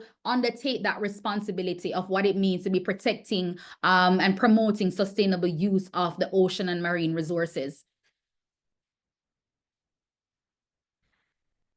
This came out in several of the presentations prior to this, the power of partnerships and public participation in one way or the other. So collaborating to be great. Local groups, youth organizations, regional CSOs, and international bodies. We have different levels of resources outside of just funding. It could just be reach in terms of communication. It could be regional bodies and organizations that have the experience interpreting the legal frameworks and advocating for regional treaties or environmental treaties, as well as collaborating to expand communication efforts. Engagement with educational, cultural, research, and legal institutions also critical. In the same way, when I listened to Professor Berry, I thought that engaging students at the law students could also be a way that we tap into new champions for the BBNJ Treaty. Another initiative looking at interactive digital campaigns and citizen science. How can we secure public participation aside from, I don't want to say using the magic bullet treaty, but ensuring that people are not just having a one-way communication channel. So I've participated in BioBlitz before, where people are going out into nature, recording what they're seeing and capturing. This has been done in several countries before, where you're looking at, recording marine debris, or it can be an application that's developed to more suit our purpose here. Gamification for advocacy awareness. Not everybody, as I said before, maybe will be wrapping their minds around legal speak and the technical elements of a treaty. But gamifying the process is another aspect of immersive learning that can move people from awareness, can move them to appreciation, and can also move them to action. So these are a few considerations as to how we can continue to raise public support. Somebody just also shared fun and insightful but humorous messaging like ratifying the High Seas Treaty could create, I'm sorry, I think it jumped, marine protected areas that increase fish stocks by up to 600%, which could bring in X dollars for economic benefits. The cost of protecting these areas is just X dollars, just X a year, roughly the same as what we spend on ice cream annually. It's a small price to pay for a massive return, not just for our ocean, but for our economy and future generations. When you look at the numbers, it's clear. Protecting our ocean now means securing long-term prosperity. And that's a solid intervention, Ajay. Explain it to me like I'm 5. You bring in ice cream, now everybody's speaking the same language. So looking at relatable analogies to break down what it means when we're talking about protection and ratification of treaties, that's exactly the kind of direction that we would need to go. Indigenous communities are an overlooked part of the citizen science movement. Well said. And so we need to be looking at ensuring when we're prioritizing our audience or segmenting our audience. Emma mentioned about the considering cultural factors. So you have to know what your national or local context is to know that which interest group should be at the forefront of engagement. And the indigenous community play a very solid role in almost all contexts when we speak about matters of environment and environment justice. And so we also have to ensure that they're on the front line. I really love that inclusion, Stacey. Thank you so much for that. And now, I'm just wrapping up because I know I have Ruth coming on board with further questions for everybody for engagement. Some of the key takeaways for BBNJ advocacy is humanizing the issue. So framing marine biodiversity loss or protection as food security, livelihood, and climate problem. Maybe I should have changed that from problem to imperative. How are we leveraging local governments and businesses, getting our coastal communities or business sector or marine and fisheries sector to show up and support first? And I think it was also discussed in the chat, the messaging, simple and compelling, focus on what people will lose without being BBNJ protection. So this new treaty for people who have no clue what it means, how will the ratification of this treaty make our lives better? What benefit is it bringing to our country? What benefit is it bringing to our region? That has to be clearly articulated for us to achieve larger stakeholder buy-in. Make it visual and participatory. Art, video, storytelling, and public challenges will always help to boost engagement and regional peer pressure. I saw that on a slide earlier as well. How can we track which Caribbean governments have or have not ratified the treaty, whether it's an individual level, a company, a country, or otherwise? We always feel cute when we get called out, but sometimes it's effective. And so having certain trackers and mapping the status of ratification is also a good way of accountability and pressing for positive change or progress in relation to that. And so I will wrap up. It was very hard to condense a lot of these things in 10 minutes, but as I said before, advocacy communication efforts are as vast and unlimited as the ocean. And if I didn't even explore enough, as I saw that we have participation from the Jamaica Climate Change Youth Council and the High Seas ambassadors, we have to also underscore always prioritizing youth, leading engagement, leading initiatives, because the resonance for these matters always unparalleled. So we always have to prioritize that in the engagement. Thank you, everybody. Yeah, thank you very much. We're going to head straight across to Ruth. Thank you very much, Damelin. And we're going to head straight across to Ruth. Thank you. I love the people. I believe in the people. So I'll go the extra miles to ensure that the people in our communities, the people in our churches, the people in our schools know about the BBNJ. We want local ownership and buy-in of this process. The power is in the people.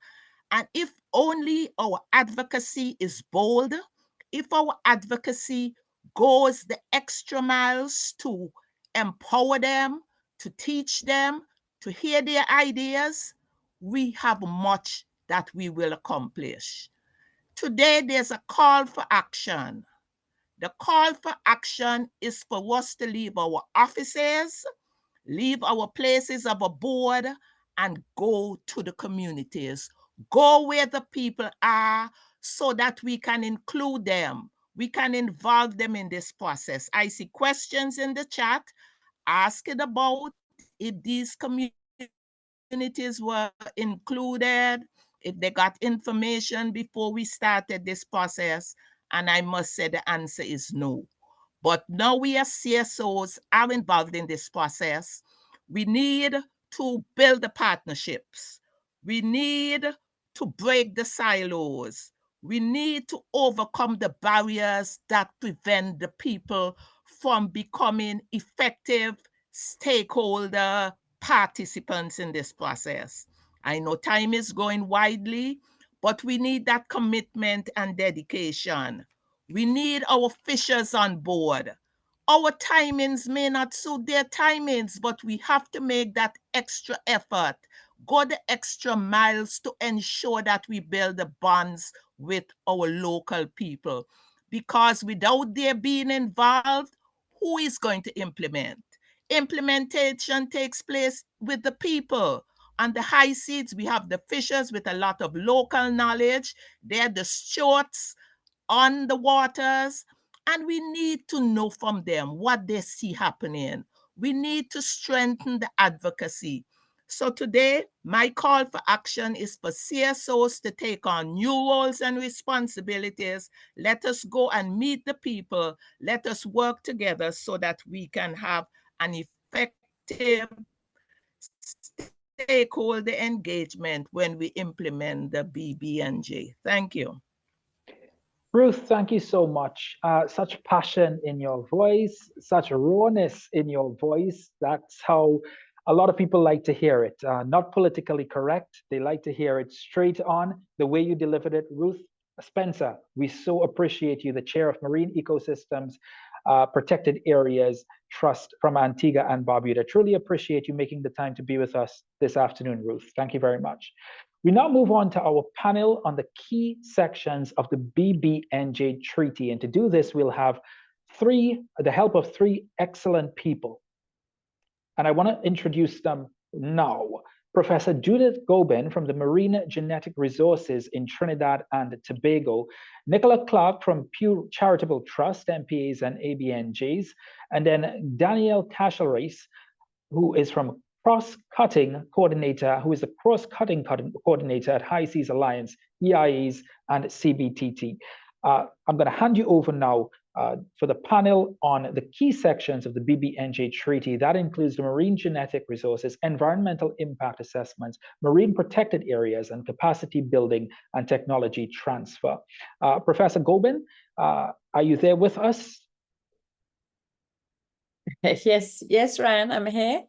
Absolutely love having you with us, Professor Gobin. Thank you very much. Thank you. You should be hearing me clearly. Yes, I'm hearing you clearly. And are you hearing me clearly? Yes, hearing you very clearly. Presentation. We're seeing your presentation very clearly as well, and we can't wait to see what you have for us. Thank you, Professor Gobin. Well, I'm always happy that I get to be the one showing lovely pictures. So before I get into it, just to let everyone know that all of this material is our material. This is Caribbean biodiversity. And I'm so pleased to be talking a little bit about the importance of our marine resources and specifically the marine genetic resources, which is, of course, a component, a very important component of the BBNJ Treaty. And just to remind everyone, I mean, we know what marine resources are. We are oceans people. We depend on the oceans for all the resources, for the fisheries, for all the different sort of activities that we do at sea. But there's this sort of unseen bit that's a marine genetic resource, which is any material or of marine plant, animal, microbial, or other origin containing a functional unit of heredity of actual or potential value. And that's as scientific as we're going to get. We're not going to get any more scientific than that, because I've listened to Dana Lynn and I've listened to Ruth, and I've tried to keep this so that we could be really, truly engaging. Now, one of the questions about why the deep sea, because we're talking biodiversity beyond national jurisdiction, why are the deep sea species, specimens and organisms so important when it comes to actually being a marine genetic resource, or from which we extract marine genetic resources? So think about it, deep sea resources, we're talking animals, organisms that are living 1,000 meters, 4,000 meters. Don't forget my pictures. All the pictures are Caribbean organisms, all Caribbean, potentially marine genetic resources. And what that means is these deep sea organisms, they are living at extremely deep depths. As I mentioned, it's very, very cold. There's limited food sources. It is very dark. So deep sea organisms are very special. They live in a very not so great environment. It is full of challenges, and yet they survive. And that is actually, it's that resilience, being able to survive the extreme conditions of deep sea living, that makes the genetic resource, that genetic material that we're interested in, so very important and critical. So what happens is, when deep sea samples and deep sea organisms are collected, they are taken into a laboratory where the marine genetic resource, the genetic material, the makeup of the organism is extracted. And it's this extracted material that is central to the BBNJ agreement. That is what is now then subjected to experimental processes, procedures, and eventually, as I have in the extreme bottom right there, where for years this sort of research has been going on. And there was the research on the Caribbean sponge, Cryptotethia, was in 1951, was experimental work was done on it with the similar sorts of extractions as I've just mentioned. And it was done for the treatment. A drug was processed, commercialized later for the treatment of acute meningeal leukemia. So that is the type of process that happens with when you extract a marine genetic resource and take it to commercialization, as I've got in the last bullet on this slide. The thing to remember, though, and to bear in mind is it is a very long process. It doesn't happen overnight. This takes years. And this is what is very interesting. It has been going on for a long time in the Caribbean region. So I've got this slide saying before BBNJ, there was no equitable sharing of the benefits. We didn't know what was happening. It was basically ships passing in the night where collections were made, taken outside of the region and experimented on by pharmaceuticals companies, the developed countries with the laboratory skills, with the technical skills, to take the process right through to something that was marketable and then obviously commercialized. So before the BBNJ, and at the moment, it's still ongoing, where it, or rather, it's still what we have in the Caribbean. Very few marine scientists, first of all, very few, and even less deep sea scientists. We need, then we also, that translates to no access to the deep sea environment, and therefore no access to the deep sea samples. There's also, in parallel with that, we've had a lack of scientific opportunities. Sure, the deep sea research vessels that I mentioned, they have come into the region, and they come very frequently, but the opportunities for getting our scientists on board are not great. They were never open. A lot of times, as I said, it's ships passing in the night. We weren't even sure what they were doing and what samples they were collecting. Having said that, deep sea science is very expensive. Ship time is extremely, it could go to, it could be 20,000 US a day, and that'll just be for ship time coming into your region. And of course, the equipment, it's very sophisticated, very high-tech sampling equipment. It's the use of remotely operated vehicles. This setup has got to be very, big, high technology setup that, of course, we have not had and we still don't have in the region. At the same time, there are very few institutions involved in marine genetic resources and the sort of skills that I've just tried to describe for you, simply the molecular tools for this sort of high resolution observations and the sequencing of DNA. Very, very few labs in the Caribbean region are engaging in this type of sequencing. So this was the scenario before the BBNJ. With the BBNJ, there is, like the video said, there is now some a shining light. What was it? It said, yeah, there's light yet, and there's hope, because there is now an opportunity for us to be part of this fair and equitable sharing, not like it was before. And of course, key to there are two separate sort of ideas. One, which is monetary, which is, of course, very key for us. It's what we would want to be, getting the sort of what's due to us. So if there's a Caribbean sponge or a Caribbean coral that and they have been used in the last number of years, there should be some redound coming in, some value coming down to us. And that will be decided, of course, whether it's in milestone payments, a percentage of revenue, or tiered fee, and that's sort of straight out of the actual treaty. For us scientists, what is really more, perhaps that much more important, of course, monies and financing and funding is very key to all of this, but it's really the non-monetary benefits, which include capacity building and that transfer of marine technology. And that's what I'm really very excited about. The treaty is science-based. So for marine scientists, that's really exciting. And for our region, it's exciting and interesting and very necessary. It's come at a good time when we can really beef up capacity.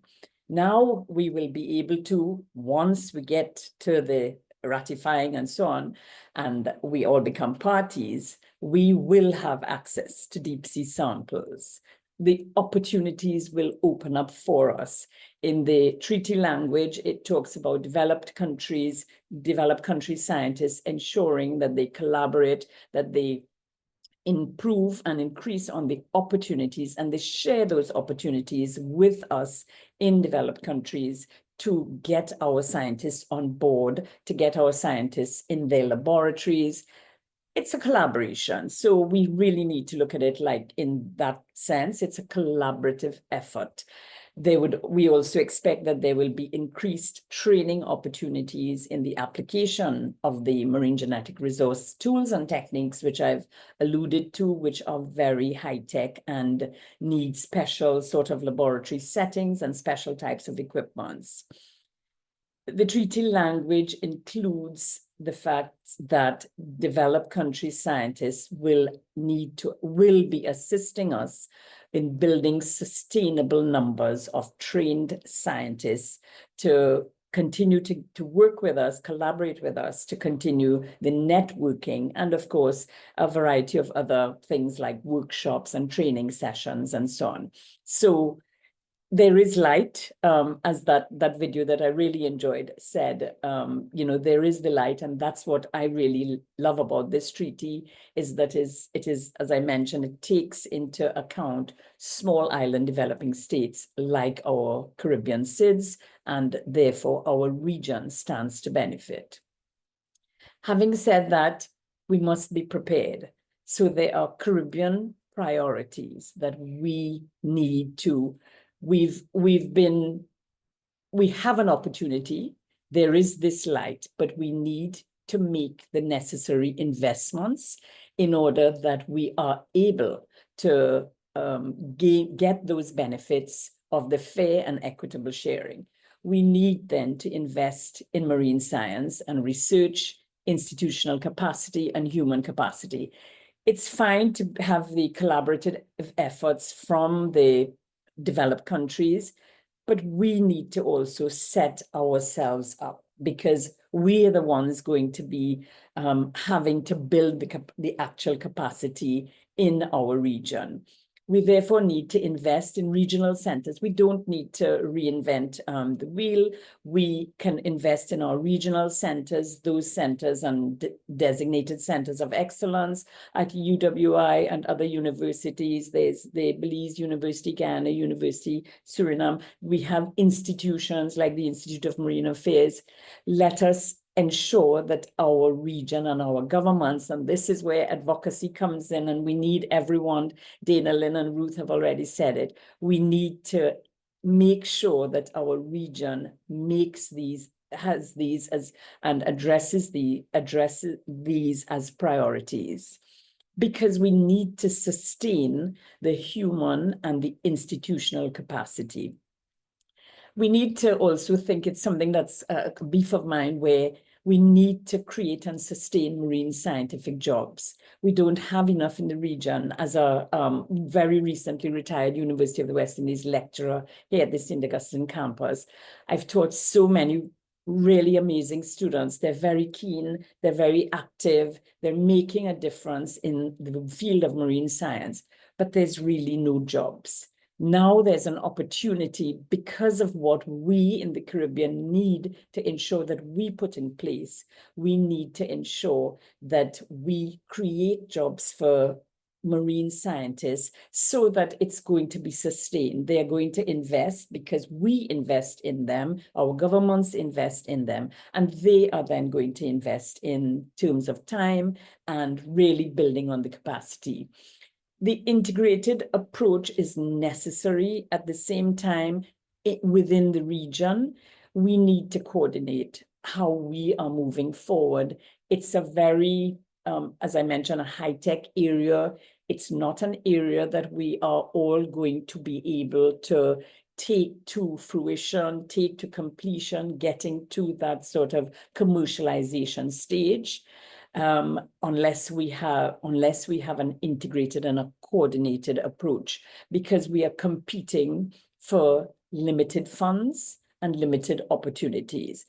But we have an arrangement already. We are CARICOM SIDS. Therefore, that's the arrangement we should be working through, that coordination, to ensure that the funding, the opportunities, the collaborations, the training opportunities, and so on, that it's funneled through the regional organization, the CARICOM organization, so that we can then build in terms of capacity, we can build in terms of institution at a regional level. We don't need to have 10 deep sea biologists in any one state or island. What we need is to have a group of experts in the Caribbean SIDS. It is therefore very urgent, and this is where, of course, all the wonderful information and guidance we've had from Dana, Lynn, and Ruth. We need you. We need your voices. This is my homework to you. I couldn't quite engage you in asking questions before, but we need you to assist us getting our states. There's just really, it was only 3. David showed us on the slide. Only 3 have actually ratified. We need our states and our CARICOM SIDS, our islands, to ratify, or else we would not have changed the scenario. We would be back to pre-BBNJ days. Let us take this forward. CARICOM SIDS must participate in the first round of the COP, the Conference of Parties. This is where key decisions on all of this, including the funding arrangements, including the collaborations for the marine genetic resources section, this is where it's going to be made, the scientific committees and so on. So CARICOM SIDS must ensure that they are at the table to maintain what is reflected in the governance of the ABNJ, the earnest and equitable intentions. And with that, I thank you very much. Thank you very much, Professor Gobin. And like a true professor, she leaves us with homework to do. Thank you very much, Professor Gobin. And we're going to jump right in and hand it over to Nicola. Nicola, so glad you could join us. Thank you very much for having me. Let me just get my screen shared. And we'll get that in presentation mode. We'll wait a little bit for the technology to work with us. All right, is that showing up for everyone? Yes, it is. Wonderful. Well, thank you so much. Thank you so much for the invitation to join this really incredible webinar. It's amazing to see all of the talent and expertise that's already been on full display here. And I'm delighted to talk to you about my favorite nerdy topic to get into, the BBNJ Treaty, and more specifically talking about area-based management tools and marine protected areas, those provisions within the BBNJ Treaty. So to begin with, I thought it might be helpful because I think I find a lot of people within the treaty text itself, for most of the time, it refers to area-based management tools, including marine protected areas. And we sort of see this again and again. And so I think it's helpful to maybe just start out by sharing what the actual treaty text says about how it defines these two different terms. I promise I'm not gonna, this is gonna be the most text heavy portion, I hope, of my slides, and I won't be quoting the treaty text throughout. But I think, at least when we're talking about definitions, it's a little helpful if I show you how the BBNJ Treaty defines these two terms. So for area-based management tools, it again clarifies that this could be a tool including a marine protected area, but that's not, they're not one and the same. For a geographically defined marine area, through which one or several sectors or activities are managed with the aim of achieving particular conservation and sustainable use objectives in accordance with the agreement. Marine protected areas, by contrast, are defined as a geographically defined marine area that is designated and managed to conserve specific long-term biological diversity conservation objectives, and may allow, where appropriate, sustainable use activities provided it's consistent with the conservation objectives. Now, I just want to spend a moment to emphasize the sort of distinctions, because I will admit that they can be a little bit murky, especially when we're talking about implementation. So again, to emphasize that area-based management tools refers to a broad category of tools that we can use to manage the marine areas. So it can include things like marine protected areas, but it also could include other tools. So if you look to other types of governing bodies, other types of ocean governance bodies, you see that some fisheries management bodies create fisheries closures to protect vulnerable marine ecosystems. You have the International Maritime Organization that creates particularly sensitive sea areas to provide special protections to areas from shipping. So there's different types of area-based management tools. Marine protected areas are just one type. And what distinguishes them, at least according to the BBNJ Treaty, really comes down to the objectives. So whereas area-based management tools as the broad category can have both conservation and sustainable use objectives, marine protected areas have specifically conservation objectives. And within that conservation objective, it's more specifically to aim for long-term conservation. Now, just to muddy the waters a bit, I find oftentimes, when we're talking about marine protected areas, people assume that means the entire area is no take, no activities, no nothing. And it's not necessarily the case. Again, even within the treaty definition, it allows for the possibility that you could allow for some activities, some sorts of sustainable use, ensuring that that sustainable use is consistent with the conservation objectives. So I think it's a little, and it'll be tricky to see in practice as well. But generally speaking, marine protected areas are those that really are focused on conservation and achieving those conservation goals. So why do high seas marine protected areas matter? So I think I'm preaching to the choir here. I don't need to spend a lot of time on this one at all, but just in case, we all know that the health of the ocean is declining under increased stresses from destructive human activities, climate change, pollution. I could go on. Marine protected areas are one of the most powerful tools that we have in our tool belt for protecting habitat species and areas that are critical to marine life. And scientific studies have shown that they do this, they do a variety of things. They safeguard biodiversity, they protect top predators, which in turn help ensure and maintain ecosystem balance. They can even do things like build resilience to climate change. Now, scientists have said that we need to protect at least 30% of the ocean, and governments, in fact, have actually committed to that target as a conservation target.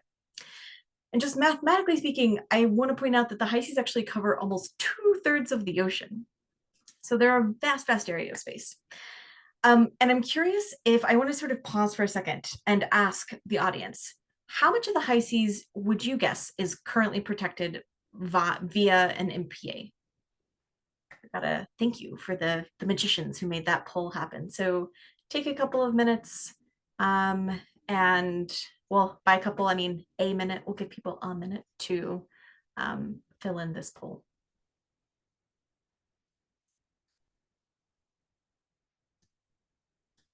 I was generous with a minute. Maybe we'll give people maybe 10 more seconds.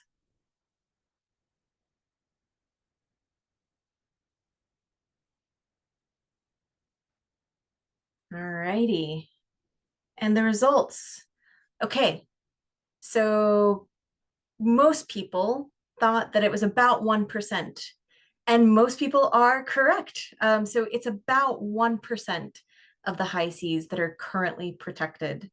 And that all comes from a really, really small spot in the high seas that's in the Antarctic, which is a really special case, both legally and biologically speaking. So you have that 1% is pretty much all coming from a massive marine protected area in the Southern Ocean called the Ross Sea MPA.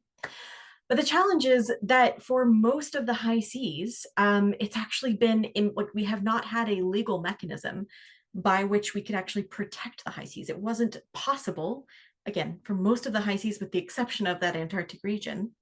It wasn't possible for countries, even if they wanted to create an MPA to protect the high seas.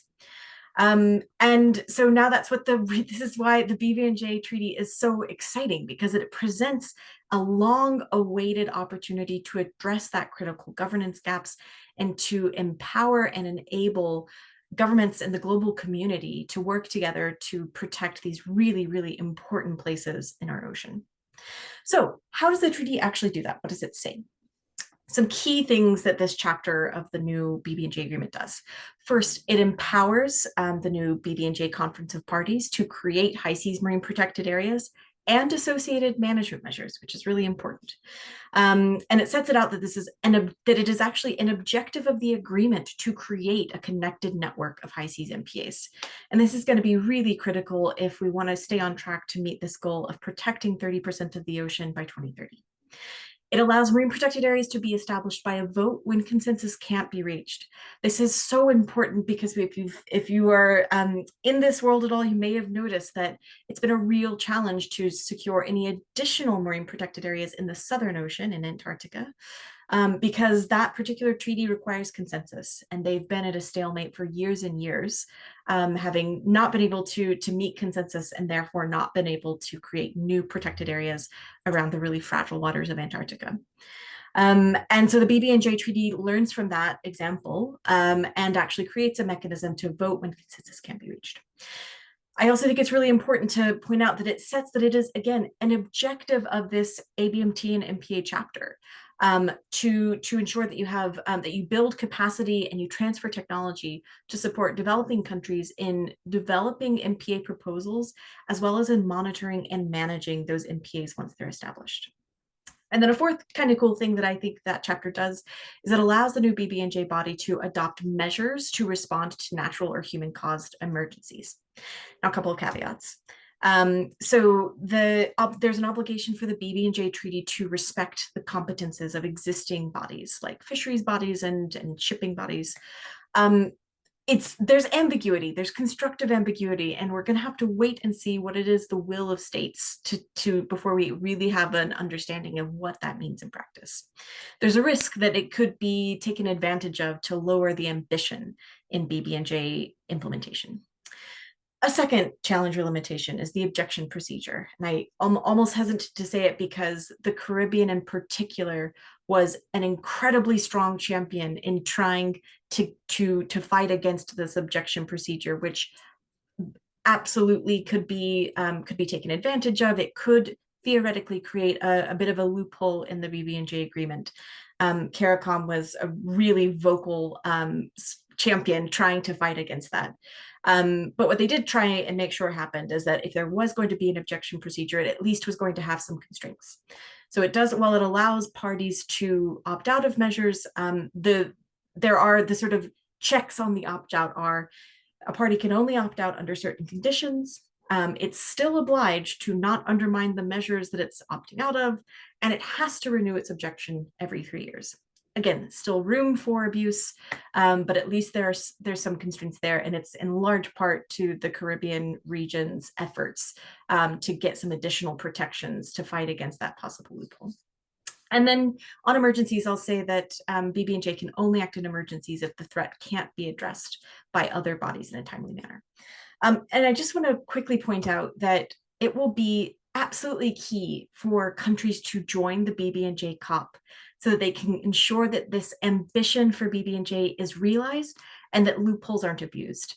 So I'll just underscore those calls for Caribbean countries to be part of the first BBNJ COP, so you can continue your legacy of trying to prevent abuse of the environment and to ensure that these measures are used for ambitious conservation of the ocean.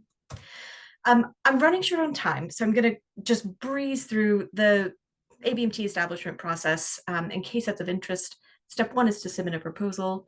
Step 2, there's formal consultations that have to happen as part of the proposal, including with other management bodies like fisheries bodies, as well as with Indigenous people and with local communities. These are all required, as well as with scientists, civil society, and other stakeholders. The proponent of that proposal would consider all of that feedback from the consultation, possibly revise. It then goes to the BBNJ's scientific body, which would review, provide an assessment and recommendations, and then it's up to the BBNJ Conference of Parties, so to those countries who have joined and are party to BBNJ, to take a decision on whether or not to establish the marine protected area. And in case the slides are shared, I've written that out in a little more detail for people who would want to see that in more detail. And then just my final slide is on thinking about implementation and how we prepare for it. So there's so much work that can be done right now while countries work to ratify. And specifically some work that can be done to help prepare for future BBNJ marine protected areas includes stakeholder engagement, understanding which areas are going to be important to which stakeholder groups and what it is that they want to protect within them. The second is building the scientific case. So working with scientists in your region to collect and analyze existing data and supporting scientific research that would fill gaps that exist in data. And then finally, just thinking about other implementation needs. So thinking about how BBNJ's marine protected areas will be monitored, enforced, reviewed, and financed. With that, I will thank you all for your attention and looking forward to the Q&A. Thank you. Thank you so very much. We really appreciate it, Nicola. We're going to jump right to Danielle, who is a cross-cutting coordinator at the High Seas Alliance. Danielle, so great to have you with us.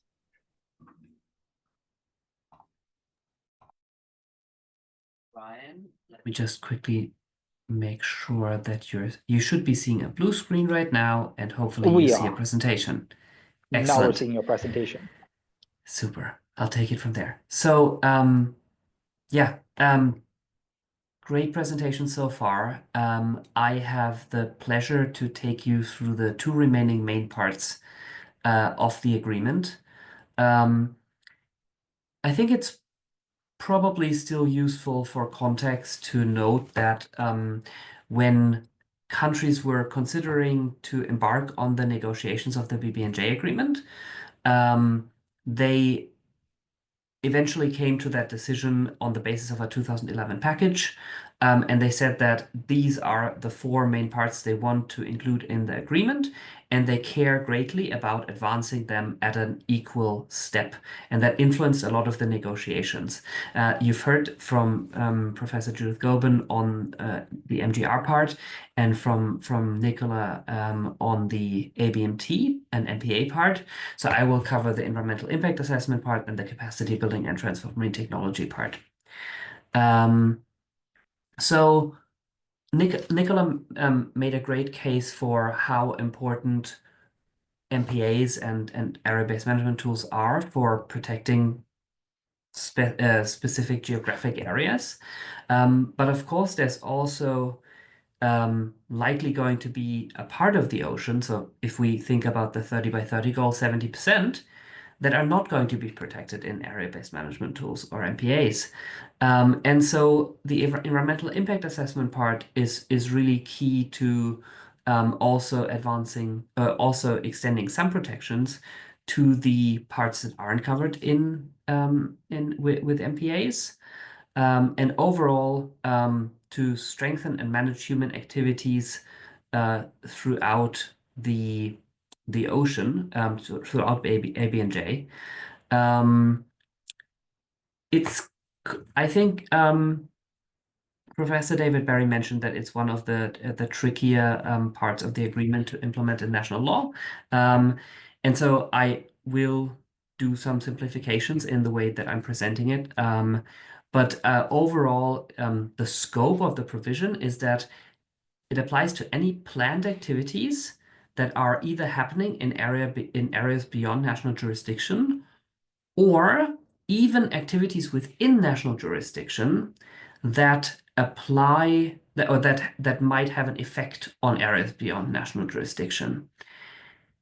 There is a thresholds approach, a tiered approach. So if there is more than a minor or transitory effect, or the activity is unknown, or people are not sure what impact it would have, there's a screening. And then if a state finds in doing the screening that it may cause substantial pollution of or significant and harmful changes to the marine environment, it has to conduct a full EIA under the BBNJ agreement. The decision-making in this case, and I'm jumping around a little bit in the order, is national. And during the negotiations, there was sort of a big interest to have international decision-making. And the Caribbean, again, was very instrumental in sort of fighting for that, and also in getting the agreement that we now have on environmental impact assessments. And so one of the ways that this international decision-making is still coming in, despite decision-making being national, is that there is a possibility to register concern when a state, after the screening, decides that it won't have a substantial effect on the marine environment, but other states have a concern about that. There's something called the called-in mechanism, where they can get the scientific and technical body to also review this. Overall, there's a big focus on transparency and establishing modern standards.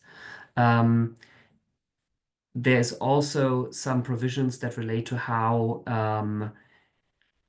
environmental impact assessments under other existing bodies can be recognized, but only if they are equivalent to the EIA process under BBNJ. There are many instances in that process where information needs to be notified to a clearinghouse mechanism, so sort of a central information hub, and that by itself will greatly increase transparency for activities that have an impact on ABNJ. And then if an activity gets authorized, there are obligations to monitor the impacts of these activities. And again, there is a possibility for states that have concerns about the activity having more effects than was found in the EIA to engage this call-in mechanism. This is sort of the process, and I'll just quickly breeze through it again. So there's a screening part, a scoping part. There are quite a lot of elements that bring the BBNJ environmental impact assessment to a modern standard for EIAs in the scoping, what needs to be considered.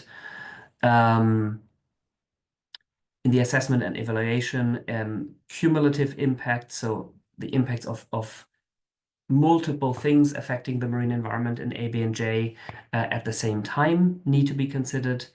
There is a requirement to identify measures to prevent and manage a planned activity. And then, as I said, a lot of focus on notification, transparency, and then monitoring.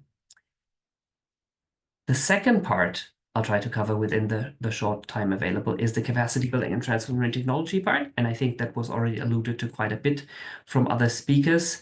One statement that I remember from the negotiations was a delegate from the Global South saying, this is about helping us to become the partner you need to stem the biodiversity and climate crisis, sort of directed towards the developed countries.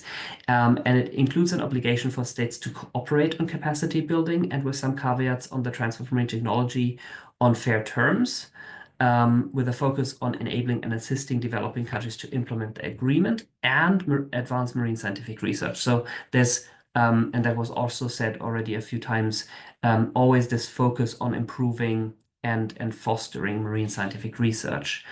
There's special recognition for the circumstances and needs of landlocked countries. Quite a few provisions in terms of how that committee will be set. The committee will be set up, and I'll talk a little bit about that later.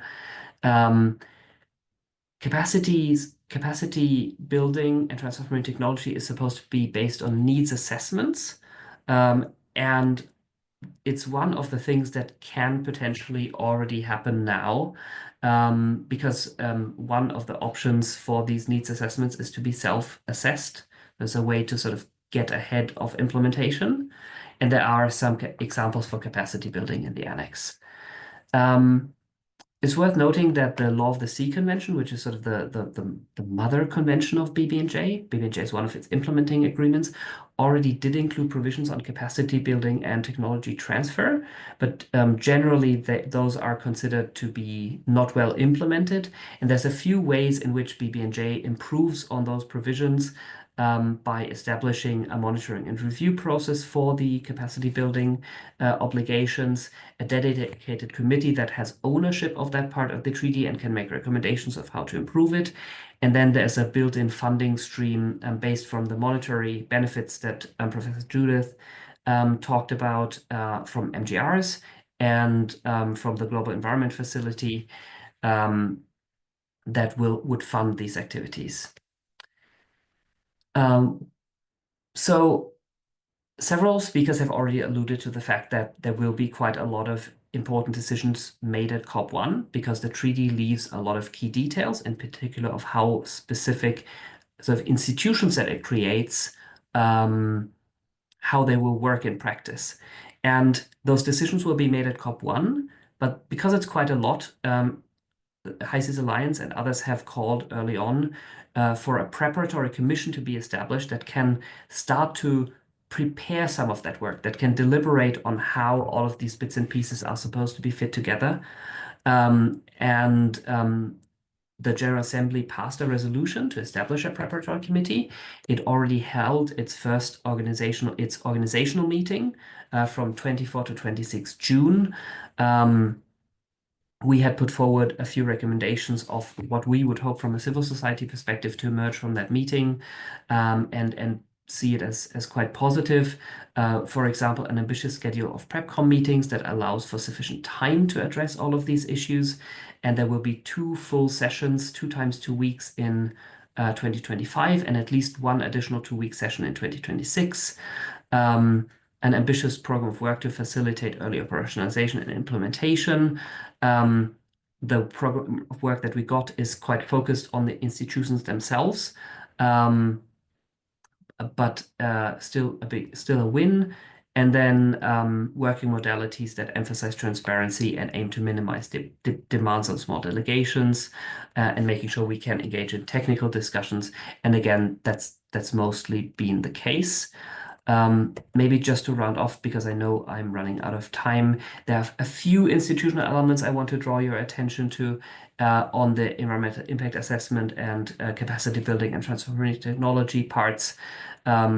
Some of the issues that are for discussion at the PrepCom are things like the rules of procedure, the size, the membership, the selection of the membership, modalities of how the body operates, including how it collaborates or interacts with other subsidiary bodies established by the agreement, the frequency of meetings, terms of reference. And for example, the scientific and technical body specifically is supposed to establish a roster of experts on environmental impact assessments. That's one of these provisions that will be important to flesh out going forward. The clearinghouse mechanism is quite central in many ways. And for example, Professor Judith Govan mentioned that building on centers of excellence is really important. And so the clearinghouse mechanism might be able to provide some links to these existing centers of excellence.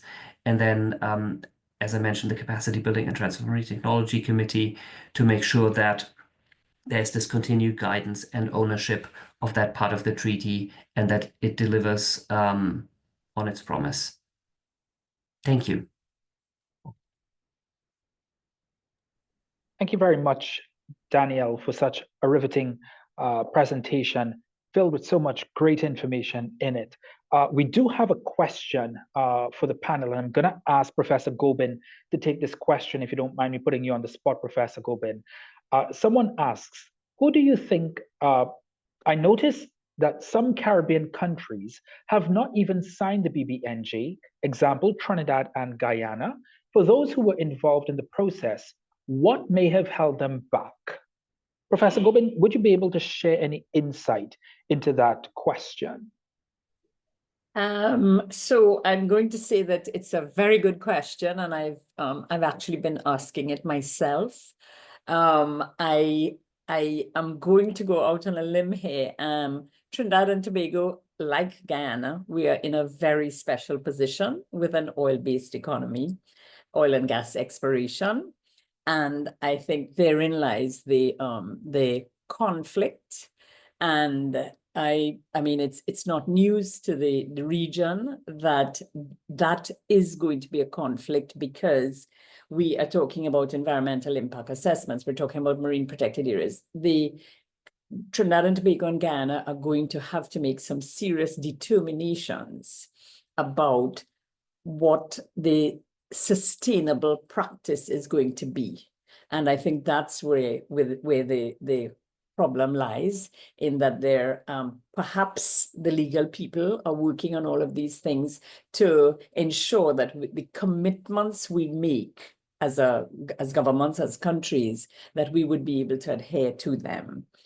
Because once we sign onto that dotted line and we ratify, we are going to have to ensure that we put provisions in place, including legislation. So I think we might have some other legal people on the call who maybe have other ideas. Thank you very much, Professor Gobin. Appreciate it. Rebecca, who is a director at the High Seas Alliance, might also have some insight into this. Rebecca, would you like to share any perspectives that you may have? Thanks, Ryan. Yeah, I think that Professor Gobin definitely highlights a couple of the sensitive issues which may be considered by countries, but there's also some of those broader, there's a couple of other issues. One of them we talked about, it's been talked about extensively, is capacity. So obviously, even many countries are actually considering signing and ratifying at the same time. So, or they're trying to decide, do we have the capacity to implement the treaty? And they want to be sure about that before they commit. Because even signing actually is an indication that a country intends to ratify and implement. And some countries take that more seriously than others. Some are happy just to sign up straight away, even without assessing their capacity.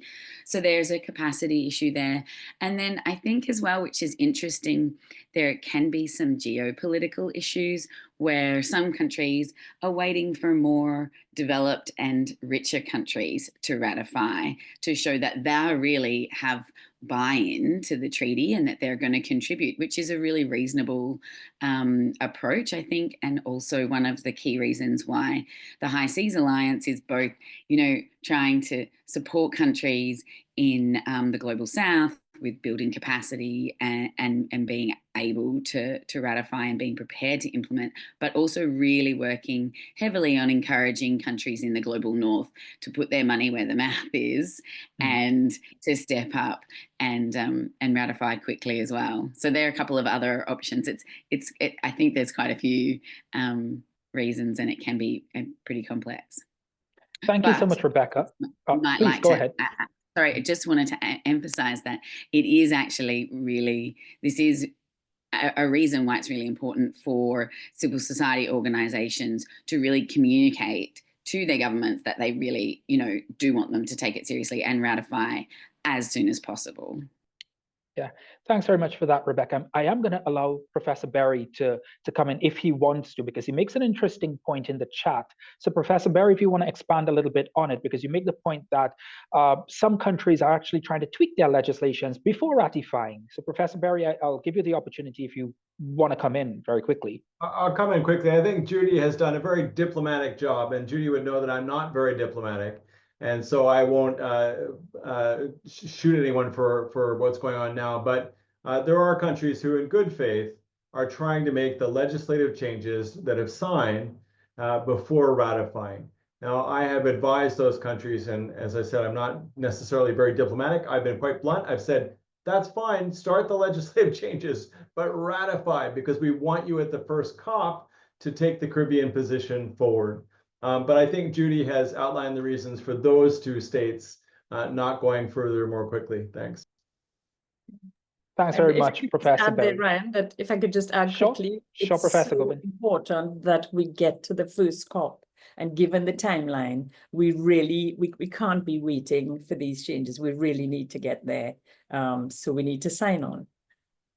Yeah, excellent. Thank you very much, Professors Berry as well as Professor Gobin. We're going to move into our final workshop session now, which will be dealing with empowering youth and indigenous communities in ocean governance. And for that, we'll have two journalists from the Caribbean region, one from Suriname, one from Jamaica. Stephanie Launchman is a climate and environmental journalist from Suriname, as well as Emma Lewis, who is from Jamaica, who is an environmental journalist. Stephanie, we'll start with you. The floor is yours. Yes, thank you so much. I'm so happy to have been a part of this conference. I only have 10 minutes, so I want it to be interactive as possible. I'm not going to speak too much, but I'd rather hear your experiences.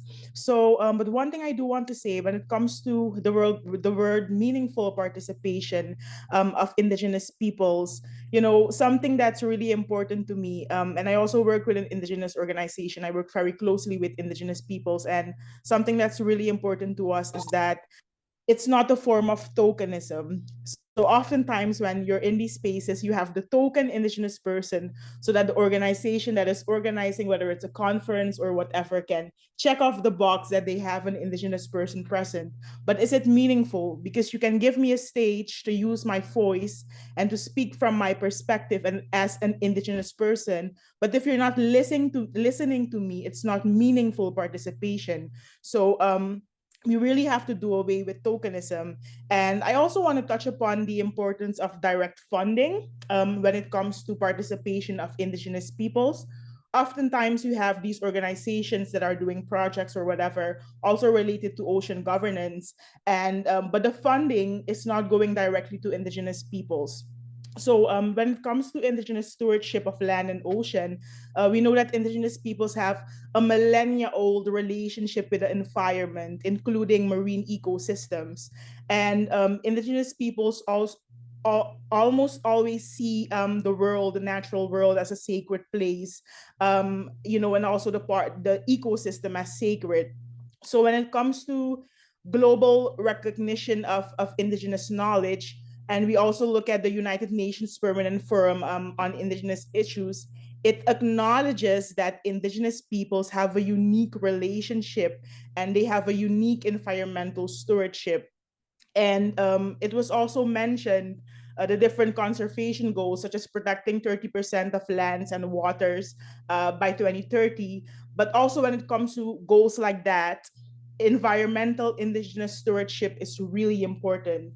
So looking at the role of Indigenous peoples in ocean governance, we know that Indigenous peoples and ocean governance, it offers valuable solution for sustainable management. So I'm really excited to hear in the chat. I don't know if we have Indigenous people still present in the chat, but if you're Indigenous or have worked with Indigenous peoples, I would love to hear from you kind of what your experience is when it comes to meaningful participation of Indigenous peoples in these spaces. So Ryan, if you can help me out with the chat, maybe. I hope you guys are, yeah, you know, absolutely. So what I would do is, yeah, I'll once I get something, I'll just interject and I'll let you know what somebody is saying. You can go ahead with your presentation in the meantime. As soon as I get some comments, I'll let you know. Okay, great. So there are a few questions that I've posed, and I really want to build the conversations around these questions. So one of the first questions would be, what challenges do youth, Indigenous youth, should be Indigenous youth face in becoming leaders in the space, in the ocean governance space? So I'm not sure if anybody would like to interject on that.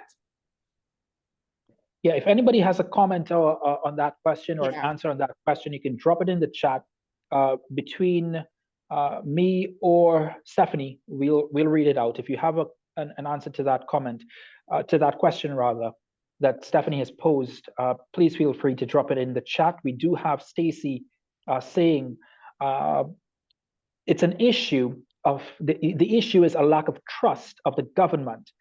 She's from St. Vincent and the Grenadines, a community called Garifuna. And she's saying, Stacy is saying that it's an issue of a lack of trust of the government, Stephanie.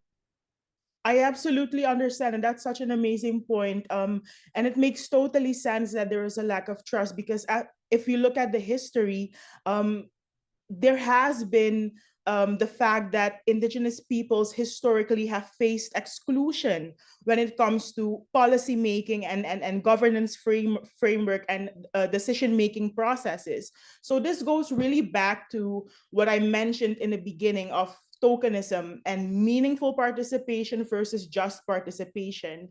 Indigenous peoples are repeatedly being excluded.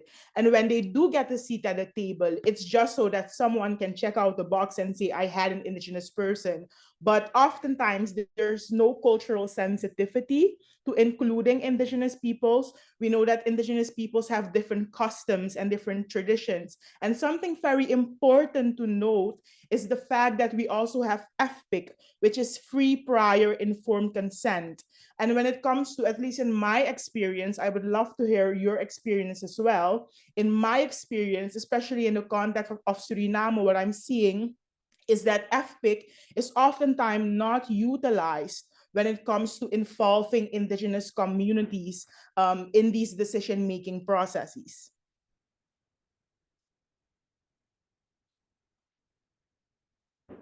Is there any other comment in the chat? Yeah, I was just actually trying to unmute for a little bit. Emma says, I firmly believe that both Indigenous and youth participation are sidelined and sometimes almost non-existent. It's important for youth to be fully integrated in every discussion and have a seat at the table, Stephanie. Yes, no, I totally agree with that. But for me, it's more than having a seat at the table. And I'll circle back to this because it's really important to me. People shouldn't just have a seat at the table, but when they use their voice and give their point of view, especially when it comes to Indigenous and youth, their opinion and their valuable insights should not be left at the table. And that's what I'm seeing a lot, not only in Suriname, but really across the region, is that we have a seat at the table. There's always that one token indigenous person who's going to be in that space, but it's just so they can check a box. So it's more than just having a seat at the table, but you also have to respect the injection that you're getting from the indigenous communities. And you also have to have people who are culturally sensitive when it comes to these matters.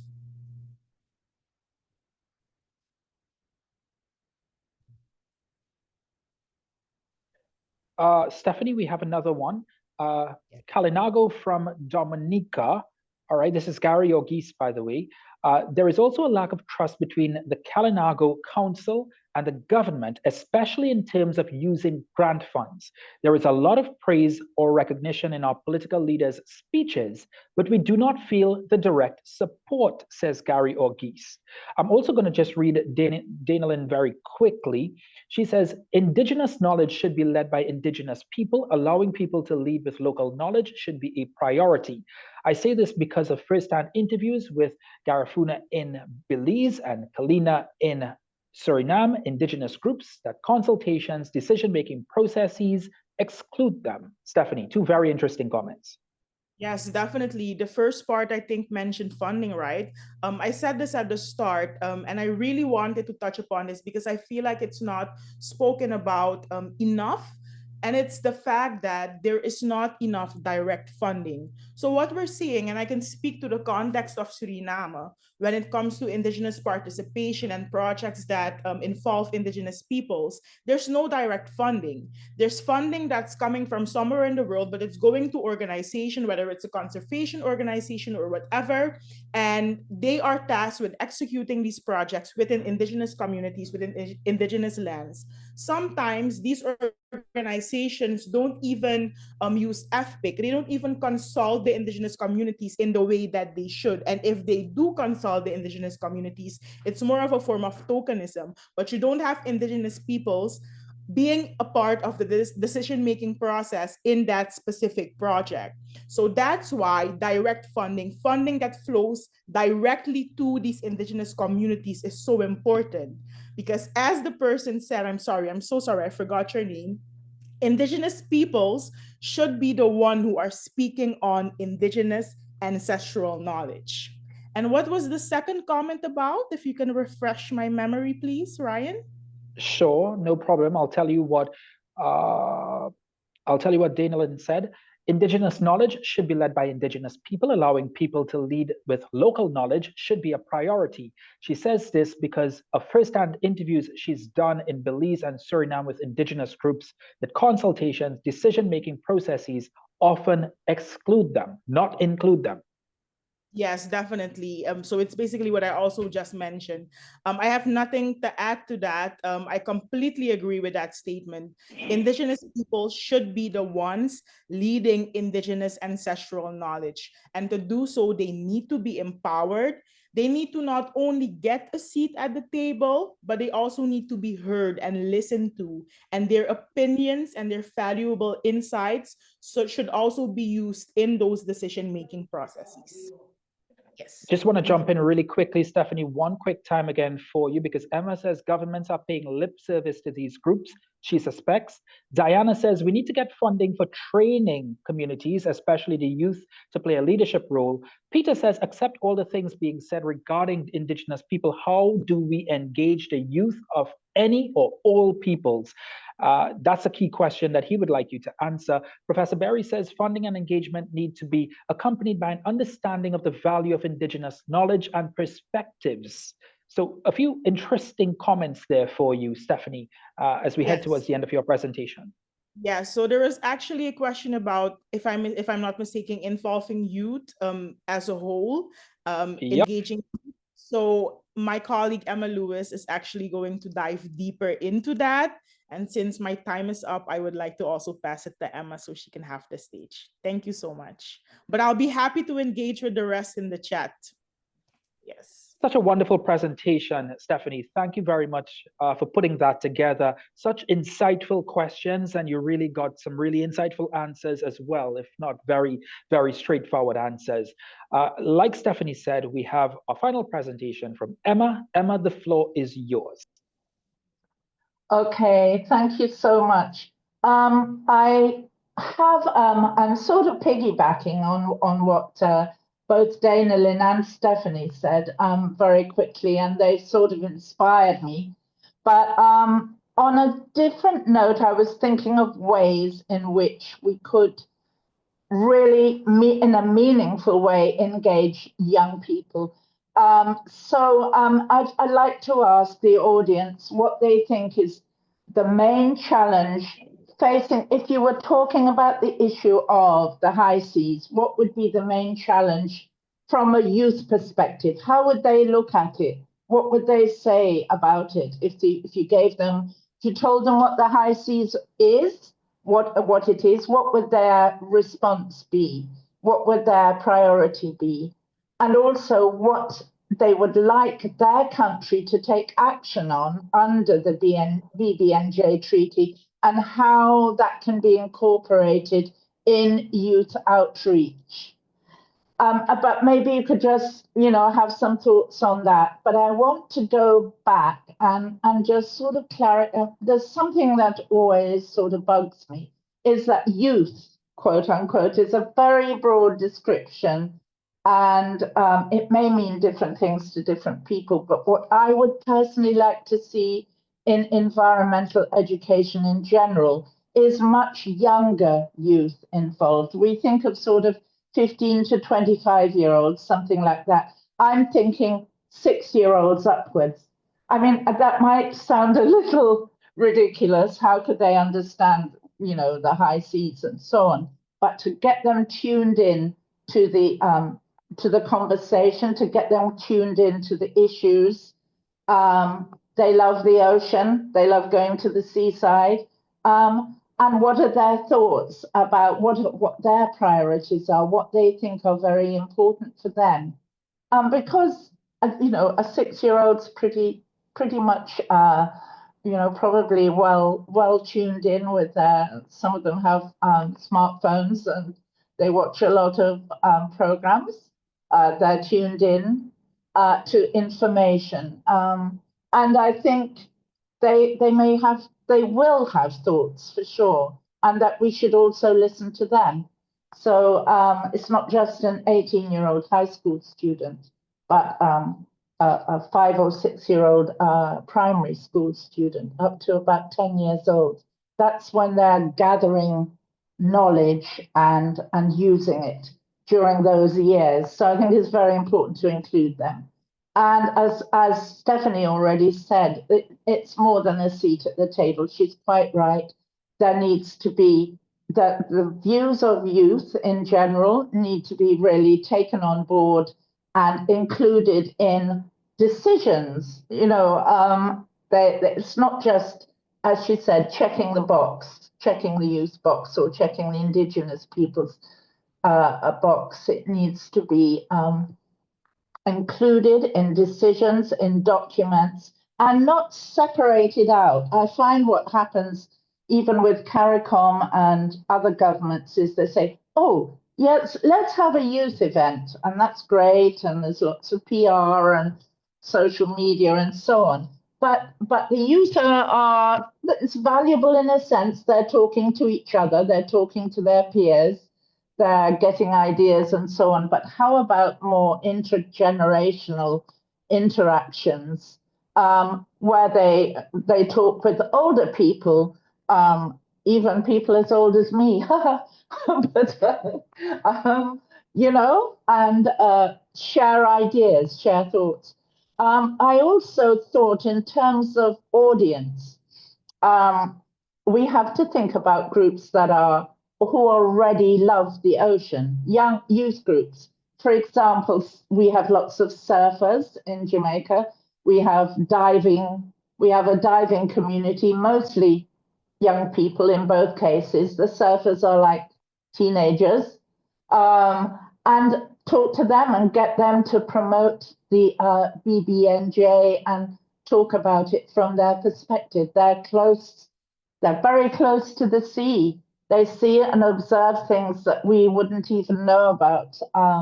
I have a contact who's a diver, and I'm just amazed at the videos she posts. You learn from them. Other ways we could engage youth would be, youth love to have competitions. So that's very important. I think our ECHO people, our ECHO youth ambassadors, the EarthEcho people, mentioned competitions. What works well in Jamaica is poetry. Everyone loves poetry. Performance poetry, art installations, mini videos, like, very short on YouTube, the shorts, skits and theatre. They don't have to be anything fancy or elaborate, but just to get the messages across. So this is fits in with Dana Lynn's concept of outreach, I think. And it's very important to really be truly inclusive within that youth group and within that Indigenous group. What about youth with disabilities? What about Indigenous groups who are unemployed, marginalized, and they're not engaged in any formal studies? We must include them in our programs and outreach. And rural and urban youth, they may have different issues, but they should all be engaged. And I think community interactions, I think teaching your peers is a good idea. And if you can train 1 or 2 youth leaders to just learn the basics and get them excited about the high seas and have them teaching their community, doing a little presentation, videos, and having a sort of wrap session about it. And I also think, obviously, for youth, social media is very important, but don't just sort of leave it at that. I think it's important to have live discussions. I think the hands-on, the engagement, mentally and physically is very important for young people. They want to be actually actively involved and not just sitting and listening. And that's why hands-on older youth can design their own projects, beach cleanups, underwater cleanups, active, fun, informative, to get all those messages across, field trips and boat tours. And I do think that social media can be overused, and sometimes you're preaching to the choir, or sometimes your response falls a bit flat. I think live discussions face-to-face still play a very important part. And encourage young people to be youth journalists. Climate Tracker Caribbean does a good job at that with their youth journalists.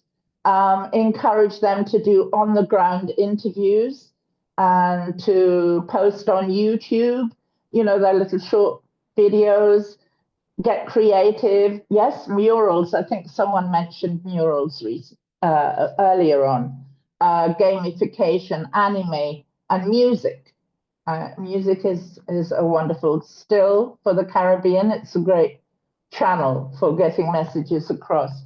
A few years ago in Jamaica, we had Voices for Climate Change, who are a group of sort of roots reggae, more or less, singers and performers. They had a fantastic response. So those are all my thoughts. I'm sorry I'm rattling through rather fast. That's okay. But 2 things sort of related tangentially to this discussion is there are actually 4 Caribbean countries that have ratified the BBNJ, because one of them is not a Commonwealth country. Do you know which one that is? Not a Commonwealth. 3 Commonwealth plus 1 outside the Commonwealth. Does anyone know what it is? If you know, you can put it in the chat.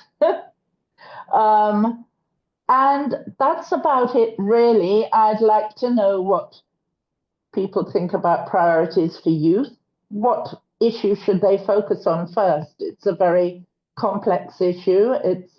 Should they focus on a particular fish that they would like to fishing might be one issue, and the illegal and unregulated fishing. What would be the focus for youth groups? So that's really my thoughts, and nobody's thought about which other Caribbean country has ratified the treaty.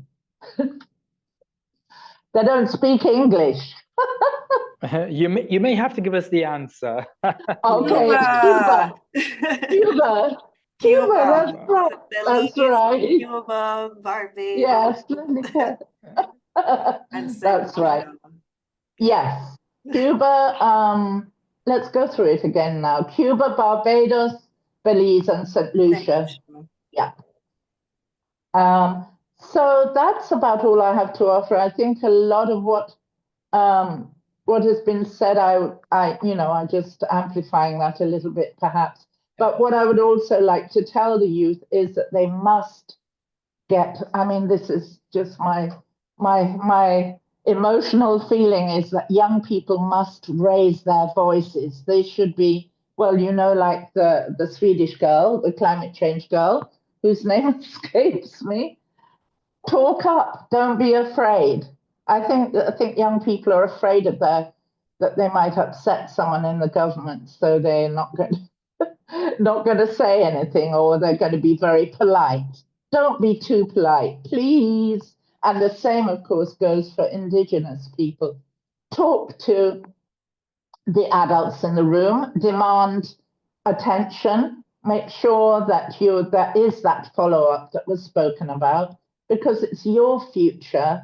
It's not, you're the young ones growing up. And I would really like to see more younger youth involved. That's it from me. Thank you so much, Emma. And I must tell you, I've shared virtual platforms with you before, and your advocacy for youth, on behalf of youth, it's so commendable for someone really advocating for youth. And you continue to do extremely incredible job with the youth across the region, not only edifying them, because I've seen you in other circles edifying youth about writing on climate change, etc. So glad you could have joined us, Emma. We really appreciate it. Thank you very much. Thank you so much. What an afternoon we have had. It has been such an incredible afternoon talking about the High Seas Treaty. There are so many people who had to work so hard for such a long time to put together this conference. I see in the chat so many excellent presentations, excellent people, excellent panel, people saying how great Professor Berry was, and Professor Gobin was, and Khalil was from Trinidad. It took a really Herculean effort, and I'd like to welcome now to the virtual platform Lenica Scott, who will deliver for us the vote of thanks. Lenica.